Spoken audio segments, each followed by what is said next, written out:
तुम एक कंस्ट्रक्शन ठेकेदार जिसे उसका जिगरी यार बस भीड़ बढ़ाने के लिए ले आया था अपनी उस भारी सिगरेट वाली आवाज से सुपर गुड बॉयज के मंच पर ऐसा गाए कि सबके होश उड़ गए और तुम्हें सीधा गाड़ी के नीचे वाला रॉकस्टार का खिताब मिल गया, जबकि तुम्हारे उस जिगरी यार को वही मौके पर ही रिजेक्ट कर दिया गया। सुपर गुड बॉयज के ऑडिशन का नजारा, तुम मजे से अपनी आइसक्रीम खा रहे हो। चिन शो, हमारी बात हुई थी ना कि मैं तुम्हारे साथ ऑडिशन में आऊंगा तो तुम्हारे सुआ फार्म को बड़ा करने का ठेका मुझे ही मिलेगा। अब अपनी बात से मुकरना मत। हाँ पता है, जाओ देजू, तू जल्दी से एक बार और गानों के बोल रट ले, बस अब हमारी ही बारी आने वाली है।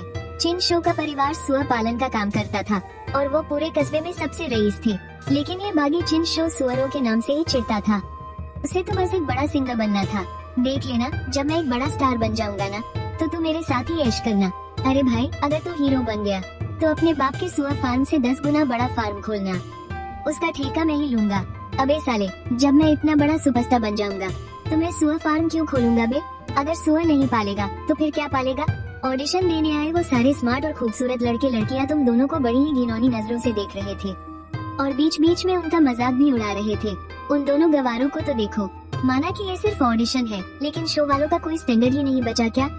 किसी भी सड़क छाप को अंदर घुसने दे रहे हैं। ऑडिशन हॉल में 4 जज एक कतार में बैठे थे।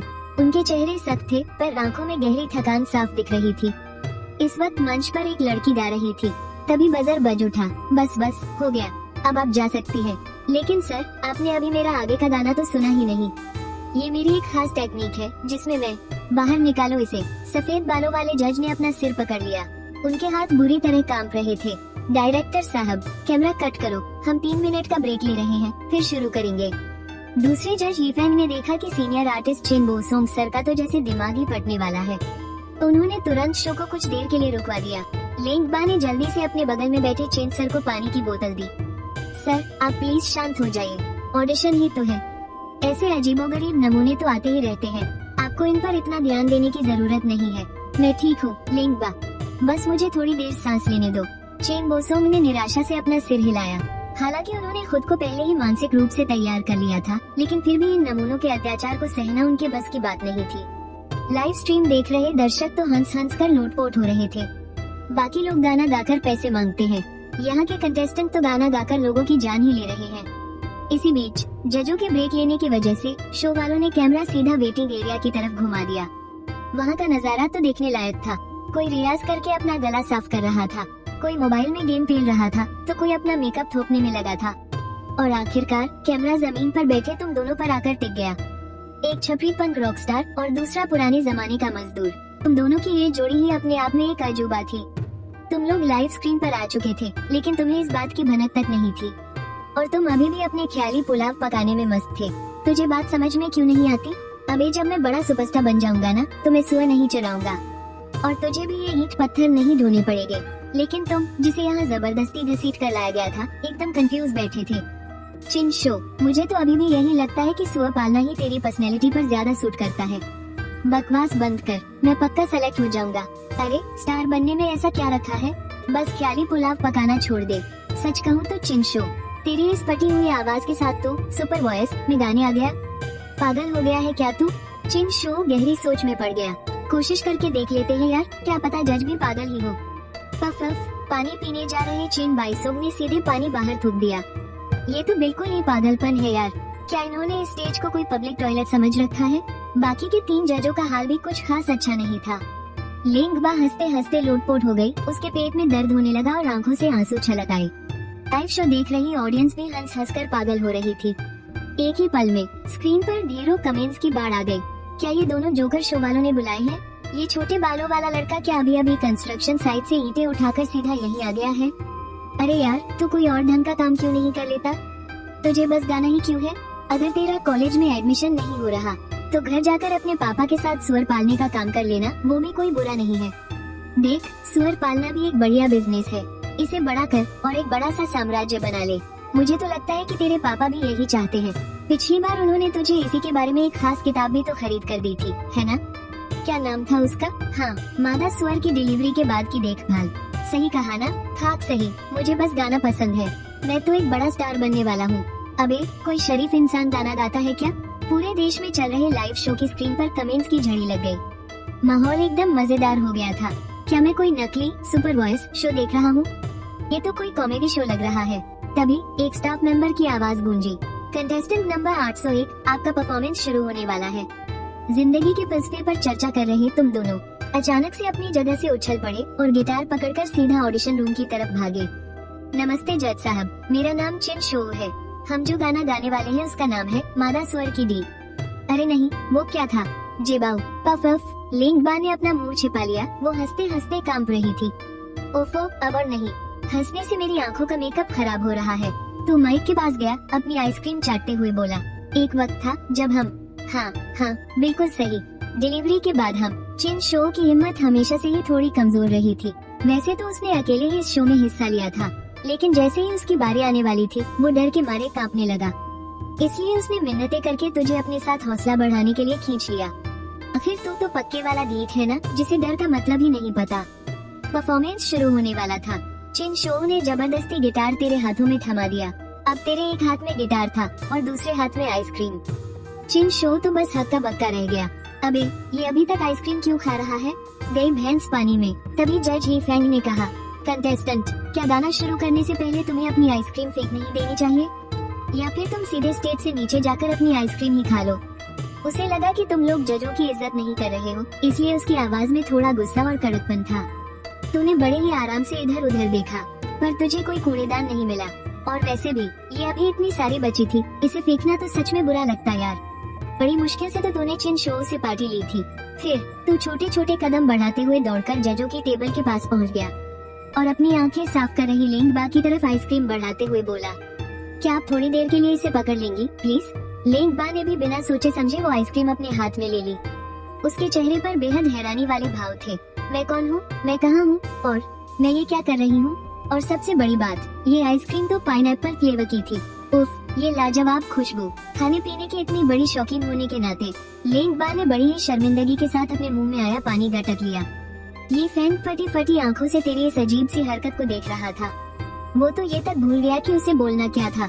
वहाँ बैठा नया सिंगर लिनफान तो और भी ज्यादा कंफ्यूज हो गया था। उसके अंदर से तेरे लिए एक गजब की इज्जत जाग उठी थी। हे भगवान, ये तो सच में एक सुपरस्टार हीरोइन है और ये तेरे लिए आइसक्रीम पकड़ रही है। चिन शो ने अपना माथा पीट लिया। अब तो सच में हमारा पत्ता कट गया। मेरा सुपरस्टार बनने का सपना। स्क्रीन के सामने बैठे मजे लेने वाले लोग एक बार फिर से खुशी से पागल हो गए। कमेंट्स की तो मानो बारिश सी हो गई। क्या बात है, ये तो उस्ताद है। बेचारी प्यारी लिंगबा, देखो चुपके से खाना मना है। तुम्हारा सीधा सादा दिमाग, तुम्हें बिल्कुल नहीं लगा कि तुमने कुछ गलत किया है। फिर से मंच पर आकर तुमने बस ऐसे ही 2 बार गिटार बजा दिया। किनशो ने जजों की तरफ देखा। उसे डर था कि कहीं अगले ही पल उसे डंडे मारकर बाहर न निकाल दिया जाए। शुक्र है कि जज हैरान तो थे, लेकिन लिंगबा ने सिर्फ एक फीकी मुस्कान दी। उसके चेहरे पर कोई गुस्सा नहीं था और तुम्हारा पूरा ध्यान बस जल्दी से गाना खत्म करके वापस अपनी मजदूरी पर जाने पर था। किनशो मुख्य गायक था और तुम गिटार बजाने के साथ साथ कोरस भी गा रहे थे। रुको, ताइशो खुद को रोक नहीं पाया और अपनी ही धुन में लड़खड़ाते हुए 2 लाइनें और गा गया। जवानी है जड़ें जमाकर खिलने वाली, सब ऐसे चौके जैसे बिजली गिर गई हो। उस गोलू मोलू लड़के को मानो अपने सपने टूटने की आवाज सुनाई दी। बस करो अब खिलना, इससे अच्छा तो तुम वापस जाकर सुअ पालो। हालांकि तुमने जानबूझकर अपनी आवाज धीमी रखी थी, लेकिन तुम बिल्कुल माइक के सामने थे ना, इसलिए पूरे देश ने तुम्हारी बात सुन ली। जाहिर है कमेंट्स करने वालों को फिर से मजा आ गया। ये जोड़ी तो बहुत ही मजेदार है। इन दोनों नमूनों ने सच में किसी को निराश नहीं किया और एक महा बकवास परफॉर्मेंस दे डाली। लिंगबा भी अपनी हंसी नहीं रोक पाई इतनी देर तक मुझे परेशान करने के बाद। बस यही मिला। खैर कोई बात नहीं, अब मेरी जान तो छूटी। तुम दोनों को रोकने वाला कोई और नहीं बल्कि वही सफेद बालों वाले बूढ़े संगीतकार थे। किन बाय सॉन्ग, तुम्हारा नाम ताइशो है ना? देखो तुम्हारे अंदर गाने का कोई हुनर नहीं है, पर गिटार और कोरस गाने वाले लड़के की आवाज शायद अच्छी है। वो सुनकर ही समझ गए थे। उस गोल मटोल लड़के को सुर ताल की कोई समझ नहीं थी, जबकि तुम्हारी आवाज में बहुत दम था। तुमने बड़े आराम से अपना गिटार उतारा। हम पास नहीं हुए, है ना? ठीक है, हम अभी यहाँ से चलते हैं। अरे रुको, अभी जो गाना चल रहा था उसकी 2 लाइनें तुम गाकर सुनाओ। मुझे गाना नहीं आता। मैं तो वैसे भी कभी नहीं गाता। कोई शरीफ इंसान भला गाता है क्या? ये सुनकर वो बूढ़े सज्जन थोड़े निराश हो गए। दशकों तक संगीत की दुनिया पर राज करने वाले इस इंसान को पूरा यकीन था कि उसने जो आवाज सुनी है उसमें बहुत गहराई है। मंच पर खड़े किनशो में अचानक से फिर से जान आ गई। अरे वो गाना गाओ ना जो तुमने खुद लिखा है। अरे वाह, तो तुम गाने भी लिख लेते हो? हाँ, वही वाला, मुझ जैसा एक बेहतरीन इंसान। अरे उस गाने का नाम मुझ जैसा इंसान है। जो भी हो तू बस जल्दी से गा दे। तुम सब मुझे क्यों मजबूर कर रहे हो? मैं एक सीधा सादा आदमी हूँ, बस अपनी मजदूरी करना चाहता हूँ। चारों जजों की घूरती हुई नजरों के बीच तुमने अपनी निक्कर की जेब से सन 2000 का एक पुराना सा नोकिया फोन निकाला और उसमें समय देखा। चलो ठीक है, 2 लाइनें गा ही देता हूँ। एक बढ़िया सा गाना, कमाल कर देंगे हम। अब ये सीधा सादा आदमी गाना गाने वाला था। लिंगबा अपनी पिघलती और टपकती हुई आइसक्रीम को देखती रही। आखिर कब तक? मुझे इसे ऐसे ही पकड़ कर रखना पड़ेगा? फेंक दूं क्या? नहीं, वो थोड़ा अजीब लगेगा। चलो ऐसे ही पकड़े रहती हूँ, पर ये भी तो कोई हल नहीं है। उधर तुमने अपना फोन वापस रखा, गिटार के तार छेड़े और जानबूझकर अपनी आवाज को भारी किया। फिर अपनी मस्ती में गाना शुरू कर दिया। चिन बाइसोंग की आंखें अचानक से चमक उठी। वो थोड़ा आगे की तरफ झुके और पूरे ध्यान से सुनने लगे। इस लड़के में कुछ तो खास बात है, सिर्फ इसकी आवाज ही नहीं, इस गाने की धुन के आगे इसकी शानदार आवाज भी कुछ नहीं लग रही है। पिछले सीजन के चौथे विजेता लिन फान ने गहरी सांस ली। क्या ये गाना इसने खुद लिखा है? यकीन नहीं होता। पिछले साल जब इसने प्रतियोगिता में हिस्सा लिया था, मैंने खुद के लिखे गाने गाने वाले विरोधियों को भी देखा है, लेकिन फाइनल राउंड में भी कोई भी ऐसा सिंगर नहीं था जो इतना बेहतरीन गाना लिख सके। लिंगबा तो कुछ पल के लिए एकदम सुन रह गई। ये आवाज सच में जादू कर देने वाली थी, जिसे लोग अनजाने में ही इसमें खो जाते थे। यहाँ तक कि वो बंदा भी अब पहले से ज्यादा हैंडसम लगने लगा था। उसके नैन नक्श वैसे भी काफी अच्छे थे, बस उसके अजीब कपड़ों और रवैये ने उसका इम्प्रेशन थोड़ा खराब कर रखा था। लेकिन अब खासकर उसकी आंखें, गाना गाते समय उसकी आंखों में एक गहरी रहस्यमयी चमक थी। वो पहले की तरह बिल्कुल भी बेवकूफ सा नहीं लग रहा था। स्क्रीन के सामने बैठे दर्शक तो तुम्हारे गाना शुरू करते ही पूरी तरह से दंग रह गए थे। इसे कहते हैं पहली ही लाइन में जादू कर देना, और सच में ये गाना बहुत ही खूबसूरत था। कोई मुझे रुकने के लिए क्यों नहीं कह रहा? अचानक तुम्हारी आवाज का अंदाज बदला। तुम्हारी पिच थोड़ी ऊपर गई, जिसमें एक हल्का सा भारीपन और दर्द था। गाना खत्म हुआ और हर तरफ एक अजीब सा सन्नाटा छा गया। पहली बार सुपर गुड वॉइस की लाइव स्क्रीन पर पूरे 3 मिनट तक एक भी कमेंट नहीं आया। ये परफॉर्मेंस सच में दिल झकझोर देने वाली थी। ये गाना पहले कभी किसी ने नहीं सुना था। इसकी गहराई, इसका वो दर्द, जब तुम्हारे उस आलसी और बेपरवाह से गाने के अंदाज से बाहर आया, तो उस बेबसी और समझौते ने सुनने वालों के दिलों में एक ऐसा एहसास जगाया जिसकी कोई मिसाल नहीं थी। आखिर कौन है जो कभी बड़े बड़े सपने देखने वाला नौजवान नहीं था? कौन है जिसने खुद को दुनिया से अलग समझने का सपना नहीं देखा था? यहाँ तक कि बगल में खड़े ताइशो की आंखें भी नम हो गई थी। ये पहली बार था जब उसने तुम्हें कोई पूरा गाना गाते हुए सुना था। इसमें न तो कोई चीख पुकार थी और न ही कोई दिल चीरने वाला ड्रामा था। ये तो बस एक अंदरूनी और मासूम से सवाल की तरह था, जिसका असर बहुत देर तक रहने वाला था। लिंगबा ने अपने माथे पर थोड़ी सिलवटें डाली। उसे अपने सफर की वो सारी मुश्किलें और उलझनें याद आ गई। एक पल के लिए वो उस आइसक्रीम को भी भूल गई जिसने उसे इतनी अजीब स्थिति में डाल दिया था। चिन रुनेसोंग समेत चारों जज बिल्कुल चुप थे। उन्होंने मुड़कर एक दूसरे की तरफ देखा। उन सबकी आंखों में एक जैसी ही गहरी तारीफ झलक रही थी, जैसे वो कह रहे हो कि उन्हें कोई खजाना मिल गया है। बस हैरानी इस बात की थी कि क्या सच में इतना बेहतरीन गाना इस कम उम्र के दिखने वाले मजदूर ने लिखा है? ये बंदा तो एक पास कार्ड डिजर्व करता है। अगर ये अगले राउंड में नहीं गया तो पक्का इस शो में कोई धांधली चल रही है। सीरियस भाई, तुमने तो आज तुम्हारे इस भाई को रुला ही दिया। मेरे पैसे वापस करो यार। इसमें इतना घमंड करने वाली क्या बात है? मैंने पहले ही आधा पैकेट टिश्यू पेपर खत्म कर दिया है। ऊपर वाले कमेंट वाले भाई, तेरा तो दिमाग खराब है। मुझे मेरे पहले प्यार की याद आ गई। वो किसी दूसरी औरत के साथ चक्कर चला रही थी। जजों की तरफ से कोई रिएक्शन न देखकर तुम्हें जरा सी भी निराशा नहीं हुई। आखिर तुम्हें उनसे कोई उम्मीद थी ही नहीं, और रातों रात कोई बड़ा स्टार बनने का तो तुमने कभी सोचा ही नहीं था। कोई शरीफ इंसान भला गाना गाता है क्या? ईंटें उठाना कहीं ज्यादा सुकून का काम है। उल्टा तुम्हें थोड़ी चिढ़ हो रही थी। बाकियों को तो 2 लाइनें गाते ही रोक दिया जाता था, तो फिर मेरी बारी में मुझे क्यों नहीं रोका? बेमतलब में मुझे शुरू से लेकर आखिर तक पूरे 3 मिनट गाना पड़ा। तुमने झुकने के बजाय बस अपना सिर हिलाया और फिर आगे बढ़कर लिंगबा के हाथ से अपनी आइसक्रीम वापस ले ली। ये कम कैसे हो गई? तुमने लिंगबा की तरफ देखा। तुम्हारी आंखों में हल्का सा शक था। लिंगबा, जो अब अपने ख्यालों से बाहर आ चुकी थी, उसका चेहरा अचानक लाल हो गया। कहीं से ये तो नहीं लग रहा कि मैंने चुपके से इसकी आइसक्रीम खाई है। क्या मैं वैसी लड़की हूँ? मैं खुद पर पूरा कंट्रोल रख सकती हूँ, ठीक है? वो थोड़ी घबराई हुई लग रही थी। वो तो गर्मी की वजह से पिघल गई थी। तुम मुझे ऐसे क्यों घूर रहे हो? उसके मन में तुम्हारे लिए जो थोड़ी बहुत इज्जत पैदा हुई थी, वो 1 सेकंड में गायब हो गई। इस लड़के ने तो मुझे गुस्सा ही दिला दिया है।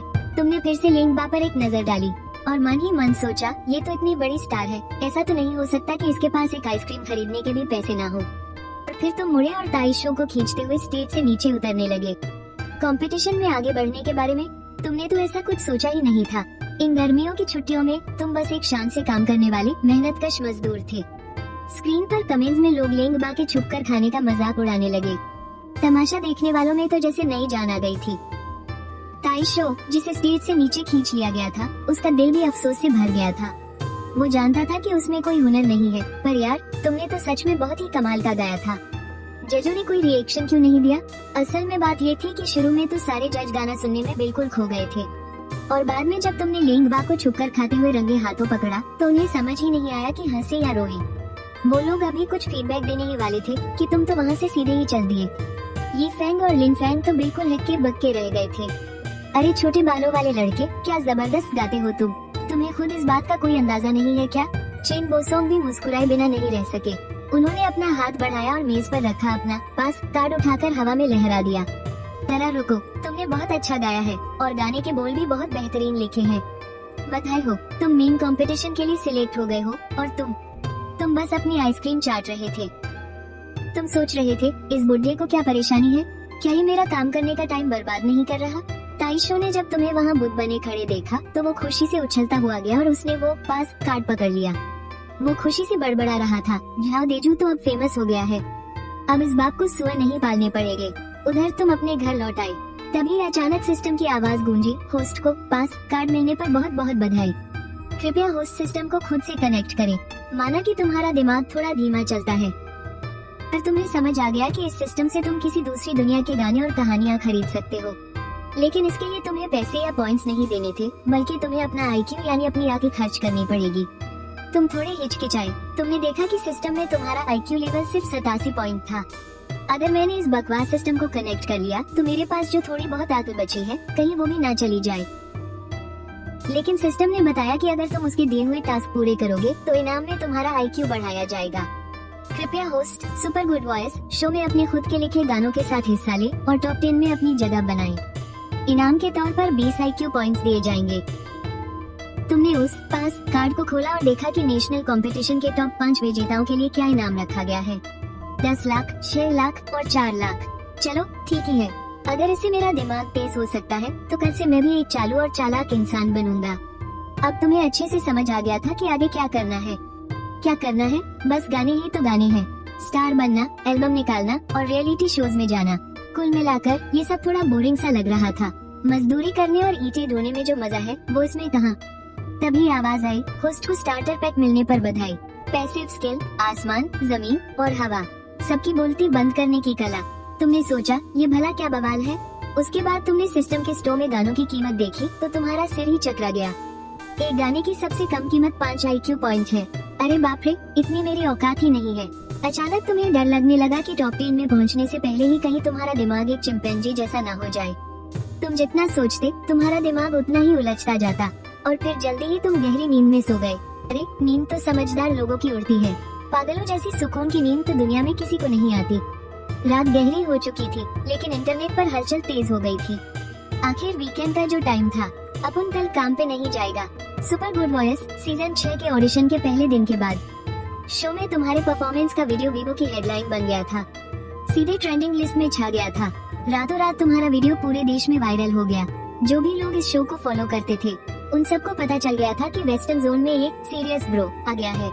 चाहे तुम्हारे कपड़े हो, बोलने का तरीका हो या तुम्हारा अंदाज, यहाँ तक कि तुम्हारा नाम भी बिल्कुल देहाती और पुराना सा था। एकदम पक्के गांव वाले मजदूर जैसी तुम्हारी पर्सनैलिटी थी इंटरनेट पर लोगों के बीच। सिर्फ 10-12 घंटों के अंदर ही तुम्हारे फैंस का एक बहुत बड़ा ग्रुप बन चुका था। ये सारे तुम्हारे बहुत बड़े दीवाने थे, और तो और उन्होंने इस फैन क्लब का एक नाम भी रख दिया था, शानदार नाम, शरीफ गैंग, जो सुनने में बिल्कुल भी शरीफ नहीं लगता। यहाँ तक कि उन्होंने शरीफ भाई के अनमोल विचार और शरीफ भाई के किस्से भी बना डाले। शरीफ भाई के अनमोल विचार में सबसे कमाल का डायलॉग था, भला कोई शरीफ आदमी भी गाना गाता है क्या? और शरीफ भाई के किस्से में सबसे मजेदार बात ये थी कि शरीफ भाई ने लेनबा से अपने लिए आइसक्रीम मंगवाई और उसे शक भी हुआ कि कहीं उसने चुपके से खा तो नहीं ली। तुम्हें एक ही रात में 30 लाख से ज्यादा लाइक्स मिल गए और तुम सीधे टॉप 10 में घुस गए, जिसकी वजह से 10वें नंबर पर बैठा सबका चहेता सुपरस्टार शाओ जेन टॉप 10 से बाहर हो गया। इससे शाओ जेन के फैंस गुस्से से आग बबूला हो उठे और उन्होंने मिलकर तुम पर जबरदस्त हमला बोल दिया। तुम्हारे भी तो कम फैंस नहीं थे, तो बस तुम्हारे वायरल होने के बाद इंटरनेट पर एक बड़ी जंग छिड़ गई। ओए जेंग नाम वाले, तो अब गया, पैसे देकर ट्रेंडिंग में आता है। हमारे प्यारे जिन जेंग को नीचा दिखाने की तेरी हिम्मत कैसे हुई? ओए ऊपर कमेंट करने वाले बेवकूफ, उसका सरनेम जेंग नहीं है शरीफ भाई, तो बस उसका निकनेम है, असली नाम ये थोड़ी है। तो फिर असली नाम क्या है? पता नहीं, भले ही हमें नहीं पता कि शरीफ भाई का असली नाम क्या है, लेकिन हम उनके पक्के वाले फ्रेंड्स हैं। शरीफ भाई का स्वैग ही अलग है बॉस। हमारे शाओ जेन की आवाज दुनिया में सबसे बेहतरीन है। अरे भला कोई शरीफ आदमी भी गाना गाता है क्या? अचानक से शुरू हुई इस इंटरनेट वॉर को देखकर सुपर गुड वॉइस के मेकर्स तो खुशी से झूम उठे। वो तो बस यही चाहते थे कि यह विवाद और भड़के, ताकि उनके शो की टीआरपी आसमान छूने लगे। लेकिन फिर उन सबका दिमाग सुन्न हो गया, क्योंकि उन्हें खुद नहीं पता था कि शरीफ भाई का असली नाम क्या है। तुम तो बस अपने दोस्त के साथ गए थे और तुमने छिन शो का नाम रजिस्टर करवा दिया था। अपना नाम तो तुमने लिखवाया ही नहीं था, और तुम्हारे गाने के बाद चेन बोसोंग नाम के उस बुड्ढे ने जोश में आकर तुम्हें सीधा पास कार्ड थमा दिया। नाम पूछना तो वो भूल ही गया। रेंडियन ऐप पर तो अब तक बहुत से लोगों ने बनियान, शॉर्ट्स और रबर के जूते पहनकर शरीफ भाई की नकल उतारनी शुरू कर दी थी। इससे उन्हें खूब अटेंशन मिली और साथ ही इंटरनेट पर एक नया ट्रेंड भी वायरल हो गया, जिसे शरीफ स्टाइल कहा गया। जैसे भला कोई शरीफ आदमी भी खाना खाता है क्या? भला कोई शरीफ आदमी भी रेंडियन ऐप चलाता है क्या? कोई शरीफ आदमी शाओ जेन को पसंद करता है क्या? भला कोई शरीफ आदमी भी डायरी लिखता है क्या? और अगले ही दिन दोपहर को जब पूरा देश शरीफ भाई के मीम्स मजे से देख रहा था, तब ये गहरी साजिश रची जाने लगी। माहौल अचानक से गर्मा गया। शरीफ भाई ने मशहूर म्यूजिक कंपोजर G.O.B का नया गाना नॉट ऑर्डिनरी चुराया है। एक बेशर्म आदमी गाना चुराकर शो में आ गया। सुपर गुड वॉइस को इसका जवाब देना ही होगा। रातों रात इंटरनेट पर ऐसी ही खबरों की बाढ़ आ गई। तुम पर इल्जाम लगाया गया कि ऑडिशन में तुमने जो गाना समवन लाइक मी गाया था वो चोरी का है, लेकिन तुम्हें तो इन सब बातों की भनक तक नहीं थी। तुम तो बस एक मस्त मौला मजदूर थे। कंस्ट्रक्शन साइट की उस टीम की झोपड़ी में न टीवी था और न ही इंटरनेट, और तुम्हारे पास तो बस एक डब्बा सा कीपैड वाला फोन था। अगर बाकी मजदूर रेंडियन ऐप चलाते भी थे, तो वो बस सुंदर लड़कियों के वीडियो या फालतू के जोक्स देखते थे। पहले राउंड का ऑडिशन खत्म हो चुका था और इंटरनेट पर रोज नए नए ड्रामे शुरू हो रहे थे। 2 दिन के ऑडिशन के बाद हर जोन से 100 कंटेस्टेंट्स को चुन लिया गया था। अब सबको अगले शुक्रवार का इंतजार था, जब 100 में से 20 लोगों को चुनने का पहला मेन राउंड शुरू होने वाला था। वेस्टर्न जोन सबसे पहले नंबर पर था। अगले शुक्रवार को पहला मेन राउंड था और हर कोई शरीफ भाई को टीवी पर देखने के लिए बेताब था, क्योंकि पिछले 2 दिनों से शरीफ भाई के गाना चुराने वाले विवाद ने इतना तूल पकड़ लिया था कि हर तरफ बस उसी की चर्चा थी। और फिर सोमवार से ही कई न्यूज चैनल्स और ब्लॉगर्स ने आग में घी डालने का काम शुरू कर दिया। सीरियस ब्रो को इंटरनेट पर ढूंढने का काम शुरू हो गया और बहुत ही जल्द ढेर सारी जानकारी बाहर निकाल ली गई। शुरू हाई स्कूल के एक छात्र ने इंटरनेट पर खुलासा किया कि सीरियस ब्रो उसी की क्लास का लड़का है। रेंडियन ऐप पर 1 करोड़ फॉलोअर्स वाले चैनल जिचुआन ऑब्जर्वेशन ने उस छात्र का इंटरव्यू लिया। नमस्ते, हाँ तो भाई, तुमने कहा कि तुम सीरियस ब्रो के क्लासमेट हो, क्या तुम ये साबित कर सकते हो? ये लो, ये 11वीं क्लास की मिलिट्री ट्रेनिंग वाली हमारी ग्रुप फोटो है, और ये उसकी छुपकर खींची गई फोटो है जब वो चावल के साथ अचार खा रहा था। और ये देखो, क्लास में सोते हुए उसके मुंह से लार टपक रही है। सीरियस ब्रो का असली नाम क्या है और उसकी उम्र कितनी है? उसका नाम झाओ देजू है, 17 साल का है, शायद मुझसे 6 महीने छोटा है। तो क्या तुम्हारी उससे अच्छी बनती है? क्या वो हमेशा से ही इतना अच्छा गाता है? अरे नहीं, मेरी उससे बिल्कुल नहीं बनती। हम लोग तो उसके साथ खेलते भी नहीं है। वो एकदम गंवार है। सुना है कि छुट्टियां पड़ते ही वो कंस्ट्रक्शन साइट पर मजदूरी करने चला जाता है। गाने की बात करें तो मैंने उसे कभी गाते हुए नहीं सुना। गाना लिखना तो दूर की बात है, कोई सोच भी नहीं सकता। तो क्या तुम्हारे पास उसका नंबर है? मेरी जान पहचान में किसी भी लड़के के पास उसका नंबर नहीं है। वो अभी भी एक खटारा सा कीपैड वाला फोन चलाता है। सिर्फ छिन शो के पास उसका नंबर है, वही छिन शो जिसने उसके साथ ऑडिशन दिया था। क्या तुम छिन शो को यहाँ बुला सकते हो? हम अक्सर उसे पीटते रहते हैं, इसलिए वो डर के मारे नहीं आएगा। हाँ, मैं तुम्हें उसका फोन नंबर दे सकता हूँ। क्या तुम लोग सीरियस ब्रो को भी मारते हो? भला क्यों? क्योंकि हम उससे जीत नहीं पाते। यह वीडियो बिना किसी शक के फिर से वायरल हो गया, इसलिए तुम पर चोरी का इल्जाम लगाने वालों की आवाज थोड़ी सी दब गई। सीरियस ब्रो 11वीं क्लास का स्टूडेंट है और ऊपर से वो एक बहुत ही गरीब घर का गांव का रहने वाला लड़का है। वो भला ताइवान जाकर G.O.B की धुन कैसे चुरा सकता है? मंगलवार की रात को तुमने आधे घंटे तक अपना दिमाग खपाया और गर्मियों की छुट्टियों के होमवर्क का वो आखिरी सवाल पूरा किया जो तुम्हें आता था। तुम अंदर से बहुत ही प्राउड फील कर रहे थे। तुम मन ही मन खुश हो ही रहे थे कि तभी फोन की घंटी बजी। वो छिनशो का फोन था। भाई तुम्हें हिम्मत रखनी होगी। आजकल लोग कह रहे हैं कि तुमने जो गाना गाया है वो किसी और का चुराया हुआ है, लेकिन मुझे पता है कि तुमने बिल्कुल भी चोरी नहीं की है। अरे इसकी कोई जल्दी नहीं है। मैं आगे के सभी कंपटीशन में अपने खुद के लिखे हुए ओरिजिनल गाने ही गाऊंगा। ऐसा तो नहीं हो सकता ना कि मेरे सारे के सारे गाने ही चुराए हुए हों। मैं तुम्हें किसी भी हाल में सुअर चराने नहीं दूंगा। इस शो की हिस्ट्री में आज तक किसी ने ऐसा नहीं किया है यार। आज एक मीडिया वाले ने मेरा इंटरव्यू लिया था तुम्हारे ही बारे में। मुझे डर था कि कहीं वे तुम्हें परेशान ना करे, इसलिए मैंने उन्हें तुम्हारे पास पटकने भी नहीं दिया। मैंने इंटरव्यू में तुम्हारी खूब तारीफ की है। तुम बस अपना दिल मजबूत रखना। तू जाकर सुअर ही चरा भाई। तुमने चिढ़ते हुए फोन काट दिया। अगर वो अक्सर तुम्हारे लिए अजीबोगरीब मुसीबतें खड़ी ना करता तो शायद छिनशो को स्कूल में इतनी मार नहीं खानी पड़ती। खैर तुम फिर भी ये देखना चाहते थे कि इस गधे ने इस बार क्या नई कहानी गढ़ी है, ताकि बाद में बात तुम्हारे गले ना पड़ जाए। तुम्हारे कीपैड वाले फोन में रेंडियन ऐप नहीं चलता था, इसलिए तुम अपने बूढ़े बाप को ढूंढने निकल पड़े। बूढ़े की तबीयत ठीक नहीं रहती थी, इसलिए वो भारी काम नहीं कर पाता था। वो रोज रात को कंस्ट्रक्शन साइट पर चौकीदारी करता था, लेकिन अच्छी बात ये थी कि काम आसान था। गार्ड रूम की बत्ती जल रही थी। तुम मुड़े और कर्मचारियों की कैंटीन की तरफ चल दिए। तुमने आंटी लियू के कमरे का दरवाजा खटखटाया। अंदर की बत्ती जल उठी। कुछ सरसराहट की आवाजें आई और साथ ही आंटी लियू की एक अजीब सी चीख कमरे के अंदर से सुनाई दी। बूढ़ा झाओ अपनी शर्ट के बटन बंद करते हुए कमरे से बाहर निकला। इतनी रात गए सो नहीं रहे हो क्या? गाय चुराने जाने का इरादा है? मैं तुम्हारी लियू चाची के साथ काम की बातें कर रहा हूँ। अपना फोन बदल ले जरा, बाद में वापस बदल लेंगे। मैं जाकर तेरे लिए दरवाजे पर पहरा देता हूँ। तुम लोग आराम से काम की बातें करो, और हाँ जोर जोर से बातें करना। और हाँ तुम्हारी कमर में चोट लगी थी ना, तो चर्चा करते वक्त लियू चाची को ऊपर ही रहने देना। वो काफी हट्टी कट्टी है। ये कहते हुए तुमने फोन बदला और मुड़कर दूर चले गए, पीछे लाल चेहरे वाले ली चाचा को छोड़ते हुए। तुम्हारी इस सीधी बात के लिए तुम्हें दोष भी नहीं दिया जा सकता। ये तो सिस्टम के सबकी खटिया खड़ी करने वाले हुनर का दोष है। यह एक पैसिव स्किल है। तुमने चाचा का सस्ता सा स्मार्टफोन उठाया और रेंडियन ऐप चलाने लगे, और सच में तुम्हें एक वीडियो मिल गया। तुम झाओ देजू के अच्छे दोस्त हो ना? क्या तुम्हें उसका फोन नंबर पता है? पता तो है, लेकिन मैं दे नहीं सकता। मैं अपनी कसम खाकर कहता हूँ, तेजू ने पक्का कोई नकल नहीं की है। उसे तो संगीत के नोट्स भी पढ़ने नहीं आते। तुम लोग भी जाकर उसे परेशान मत करो। उसके घर की हालत बहुत खराब है। हर गर्मियों और सर्दियों की छुट्टियों में उसे अपनी फीस भरने के लिए कंस्ट्रक्शन साइट पर काम करना पड़ता है। वो बहुत मेहनत करता है। तुम्हारी इन बातों से मेरे लिए बड़ी मुश्किल हो रही है यार। एक काम करो, हमने जो शगुन के पैसे तुम्हें अभी दिए थे वो वापस कर दो। अरे तुम मेरा इंटरव्यू ले लो ना, बात तो एक ही है। मैं ही तो उसका मैनेजर हूँ। हाँ बिल्कुल, मेरा इंटरव्यू लो। आखिरी सवाल, तुम्हें क्या लगता है झाओ देजू इस प्रतियोगिता में कहाँ तक जा पाएगा? चैंपियन, वो पक्का चैंपियन बनेगा, ये मेरे शब्द हैं। ये कहकर उसने तुरंत बात काटते हुए आगे कहा, झाओ देजू मेरा भाई है। अगर उसने ये चैंपियनशिप नहीं जीती ना, तो वो लाइव आकर गोबर खाएगा।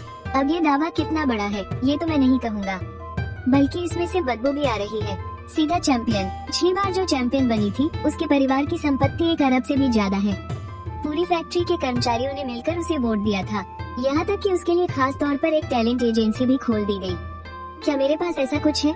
अगर मेरे पास कोई सिस्टम हो भी, तो भी इन पैसे वाले स्पॉन्सर से जीतना नामुमकिन है यार। अब मैं क्या करूं? डर कर पीछे हटना तो मेरे खून में ही नहीं है। तुम्हारे पास तजुर्बा है, जितना दबोगे लोग उतना ही दबाएंगे। इसलिए दुश्मनों के सामने तुमने हमेशा सीधा मुक्का ही जड़ा है। काफी देर सोचने के बाद तुमने चाचा के फोन से रेंडियन पर एक अकाउंट बनाया और फिर अपना एक वीडियो रिकॉर्ड किया। शरीफ लोग भला गाने क्यों चुराएंगे? नमस्ते दोस्तों, मैं हूँ झाओ देजू। इस बार के सुपर गुड वॉइस में मैं अपने खुद के ओरिजिनल गानों के साथ हिस्सा लूंगा। मुझे पूरा यकीन है कि मैं फाइनल्स के टॉप 10 में जगह बना लूंगा। अगर मैं ऐसा नहीं कर पाया ना, तो मेरा मैनेजर छिनशो चुनशी सड़क पर नंगा दौड़ेगा। इस एक बात ने तो जैसे तहलका ही मचा दिया। वीडियो देखते ही देखते वायरल हो गया। तुम्हारे गाने चुराने वाले विवाद ने फिर से तूल पकड़ लिया। मेरी काम की बातें खत्म हो गयी। झाओ चाचा वापस गार्ड रूम में आए और हाथ हिलाकर तुम्हें जाकर सोने का इशारा किया। बच्चा हर दिन कंस्ट्रक्शन साइट पर धक्के खाता है, ये देखकर चाचा का दिल बहुत दुखता है। आखिर वो उनका अपना सगा बेटा जो है। इतनी जल्दी? तुम हैरान थे। लगता है चाचा के शरीर में अब पहले जैसी फुर्ती नहीं रही। पहले तो आप पूरी रात मोमबत्ती की रोशनी में गपशप करते थे। ये सुनकर झाओ चाचा का चेहरा गुस्से से तमतमा उठा। ये फोन तू ही रख ले, मेरा काम कीपैड वाले फोन से चल जाएगा। फोन में जापान का कुछ स्टडी मटेरियल भरा पड़ा था। तुम अपना सिर खुजलाते हुए वहाँ से निकल गए। चाचा ने अपनी पढ़ाई लिखाई की तो कभी फिक्र नहीं की और अब खुद के लिए स्मार्टफोन पर ये सब मटेरियल डाउनलोड कर रहे हैं। सच में दुनिया भर के माँ बाप का प्यार भी क्या गजब चीज है। तुमने कैंटीन में जल्दी जल्दी रात का खाना खा लिया, फोरमैन से छुट्टी मांगी और चाचा की पुरानी सी साइकिल उठाकर सीधा टीवी टावर की तरफ निकल पड़े। सुपर वॉइस के मेन राउंड की पहली प्रतियोगिता, 100 में से 20 का मुकाबला। 6:40 पर 5 बार रास्ता भटकने के बाद तुम आखिरकार टीवी टावर के पास नीचे मोटे चिन शॉ से मिलते हो और साथ बैठकर कप नूडल्स खाते हो। तुम ठीक तो हो ना? तुम्हारी आंखों के नीचे डार्क सर्कल्स लग रहे हैं।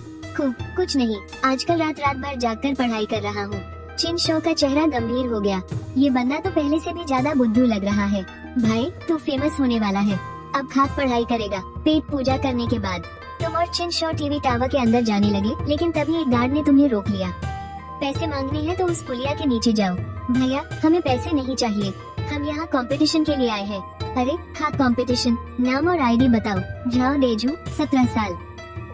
तुम लोग अंदर नहीं जा सकते। अरे हमारे पास कार्ड है। गार्ड ने मजाक उड़ाते हुए अपने बगल में रखे कचरे के डिब्बे की ओर इशारा किया। मैंने आज 300 से ज्यादा नकली पास कार्ड पकड़े हैं। तुम और चिन शॉ दोनों का मुंह खुला का खुला रह गया। अब कंपटीशन शुरू होने में बस 10 मिनट बचे थे। एक असिस्टेंट लिस्ट लेकर जू जेगांग के पास पहुंचा। गड़बड़ हो गई, 2 लोग अभी तक नहीं आए हैं। एक तो पियानो प्रिंसेस झाओ लिया है जो परफॉर्म करने गई है। उन्होंने पहले ही बताया था कि वो 8:20 तक ही पहुंच पाएंगी। और दूसरा वो सीरियस ब्रो झाओ देजू है। अरे बाप रे, जल्दी से उससे बात करो। वो तो आजकल चलता फिरता वायरल सेंसेशन है। इधर मोटा चिन शॉ अपना फोन हाथ में लिए उस अड़ियल गार्ड से बहस कर रहा था। ये देख रहे हो, ये वायरल वीडियोस सब इसी के हैं। चेंग बोसोंग ने खुद इसे ये पास काट दिया था। गार्ड ने उधर देखा तक नहीं। क्या तुम मुझे अनपढ़ समझते हो? ये वीडियो पक्का एडिटेड है। आज कई लोग ऐसे ही वायरल वीडियोस लेकर आए थे, अंदर घुसने की कोशिश कर रहे थे, पर मैंने सबको पकड़ लिया।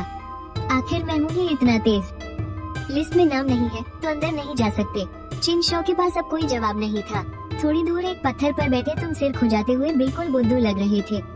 तभी अचानक एक खुशबू का झोंका आया। इसी अजीब सी खुशबू जो तुमने पहले कभी नहीं सूंघी थी।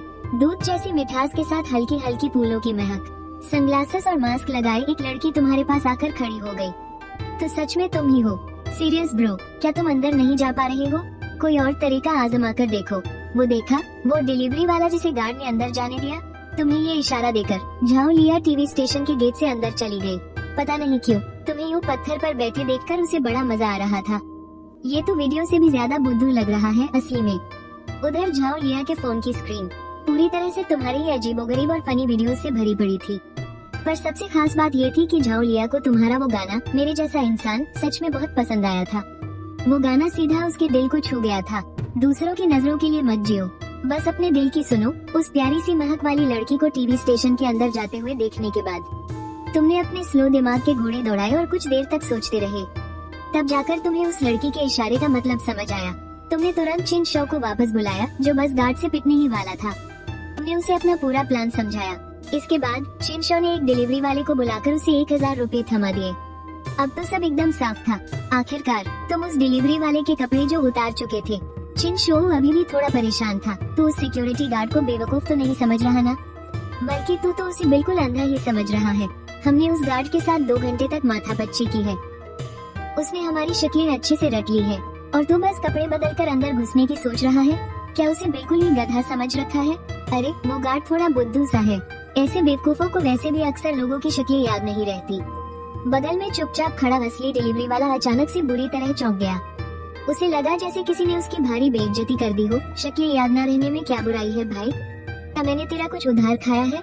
चिन शॉ ने तुझे फिर से रोकते हुए कहा। तुझे पक्का यकीन है कि बेवकूफों को शक्लें याद नहीं रहती? अरे मुझे 101% पता है, बहुत ही अच्छे से पता है मुझे। पूरी क्लास में 50 से ज्यादा बच्चे थे, फिर भी तेरी और मेरी दोस्ती सबसे पक्की क्यों है? वो इसलिए क्योंकि तेरा गोल मटोल चेहरा और शरीर सबसे आसानी से पहचाना जाता है। फिर डिलीवरी वाले के कपड़ों में तू सिक्योरिटी गार्ड के पास गया, अपने हाथ का खाना हवा में लहराया और सीधा अंदर घुसने लगा।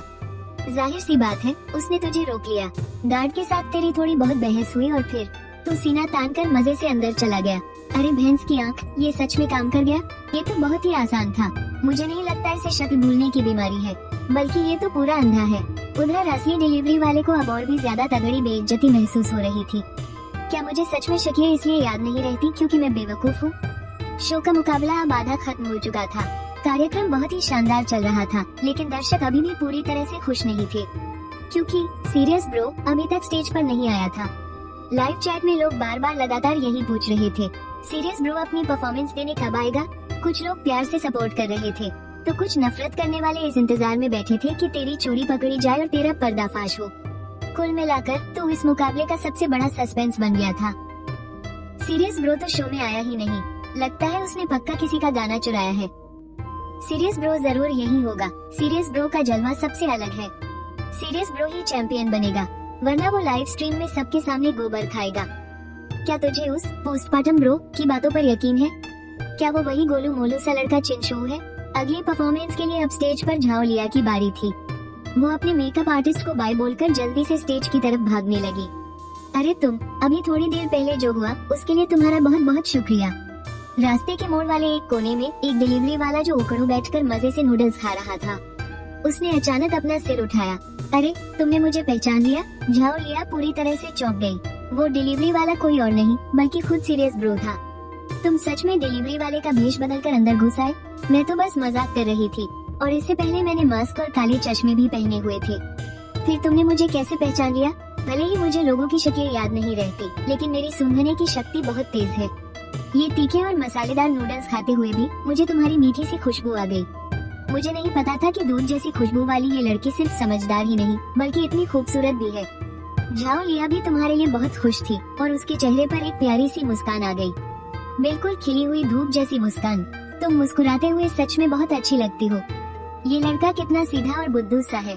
तुम्हारी परफॉर्मेंस के लिए ऑल द बेस्ट। बहुत बहुत शुक्रिया दूध सी खुशबू वाली लड़की।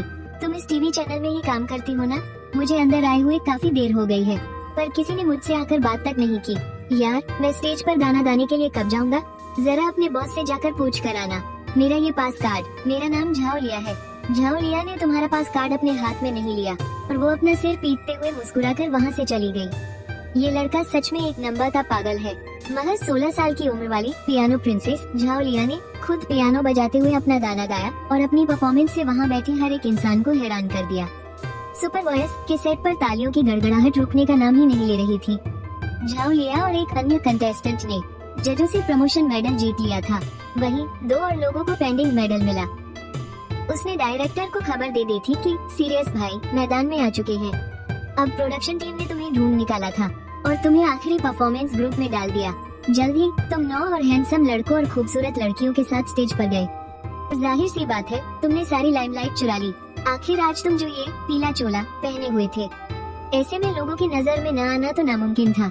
सीरियस भाई पधार चुके हैं, बाकी सब पीछे हटो। पुराने जमाने में लीबाई के जूते उतारने वाले होते थे और आज सीरियस भाई ने लिंगबा से अपनी आइसक्रीम पकड़वा ली। अरे मेरे वो इंटरनेट वाले भाई कहाँ गए? क्या उन्हें पीछे छोड़ दिया गया? सब संभालने वाले कंटेस्टेंट, पिछली बार तुम एक मजदूर के कपड़ों में आए थे और आज फिर से यही हुलिया। क्या इसके पीछे कोई गहरा राज है? होस्ट ने अपनी हंसी को बमुश्किल रोकते हुए पूछा। कंगारू डिलीवरी वाले कपड़े पहने तुम्हारे सामने माइक करते हुए उसने कहा, इसका गहरा राज बस इतना है कि सिक्योरिटी गार्ड मुझे शो में घुसने ही नहीं दे रहा था। एक बहुत ही प्यारी सी लड़की ने मुझे ये जुगाड़ बताया। मैं डिलीवरी बॉय बनकर अंदर घुस आया। सच में तुम्हारी प्रोडक्शन टीम बिल्कुल अनप्रोफेशनल है। लेकिन गार्ड ने तुम्हें अंदर क्यों नहीं आने दिया? क्योंकि प्रमोशन लिस्ट में मेरा नाम ही नहीं था। आज मेरे दोस्त ने 1000 रुपए खर्च करके मुझे ये कपड़े किराए पर दिलवाए हैं और 15 रुपए के स्पाइसी नूडल्स भी मंगवाए थे। नूडल्स तो मैंने खा लिए, चलो कोई बात नहीं, लेकिन क्या ये शो वाले मेरे पैसे वापस करेंगे? होस्ट तो एकदम सन रह गई और डायरेक्टर वांग जेगांग का चेहरा गुस्से से लाल हो गया। सेट पर मौजूद और टीवी देख रहे दर्शकों की तो बात ही छोड़िए, स्टेज पर खड़े बाकी कंटेस्टेंट्स भी हंस हंस कर लोटपोट हो रहे थे। इस बंदे को तो किसी कॉमेडी शो में होना चाहिए। होस्ट ने अपने माथे का पसीना पोंछा। शुक्र है कि डायरेक्टर ने नीचे से क्यू कार्ड दिखा दिया, वरना उसे समझ ही नहीं आ रहा था कि बात को आगे कैसे बढ़ाए। पिछली बार तुमने मेरे जैसा इंसान गाना गाया था और वो रातों रात हिट हो गया। आज के मेन कंपटीशन में तुम कौन सा गाना गाने वाले हो? ओह शिट, मैं तो गाना तैयार करना ही भूल गया। पिछले कुछ दिनों से कंस्ट्रक्शन साइट पर ईंटें उठाने में बहुत बिजी था, रोज ओवरटाइम जो करना पड़ रहा था। तो अब तुम क्या करोगे? अभी कोई अपना जाना पहचाना गाना चुन लो। होस्ट भी पूरी तरह से चकरा गई थी। सीरियस भाई का तो क्या ही कहना, एकदम भौकाल। असली सीरियस लोग कभी तैयारी नहीं करते। सीरियस भाई ने तो सबकी बोलती ही बंद कर दी। सीधा स्टेज पर ही गाना लिख डालेंगे।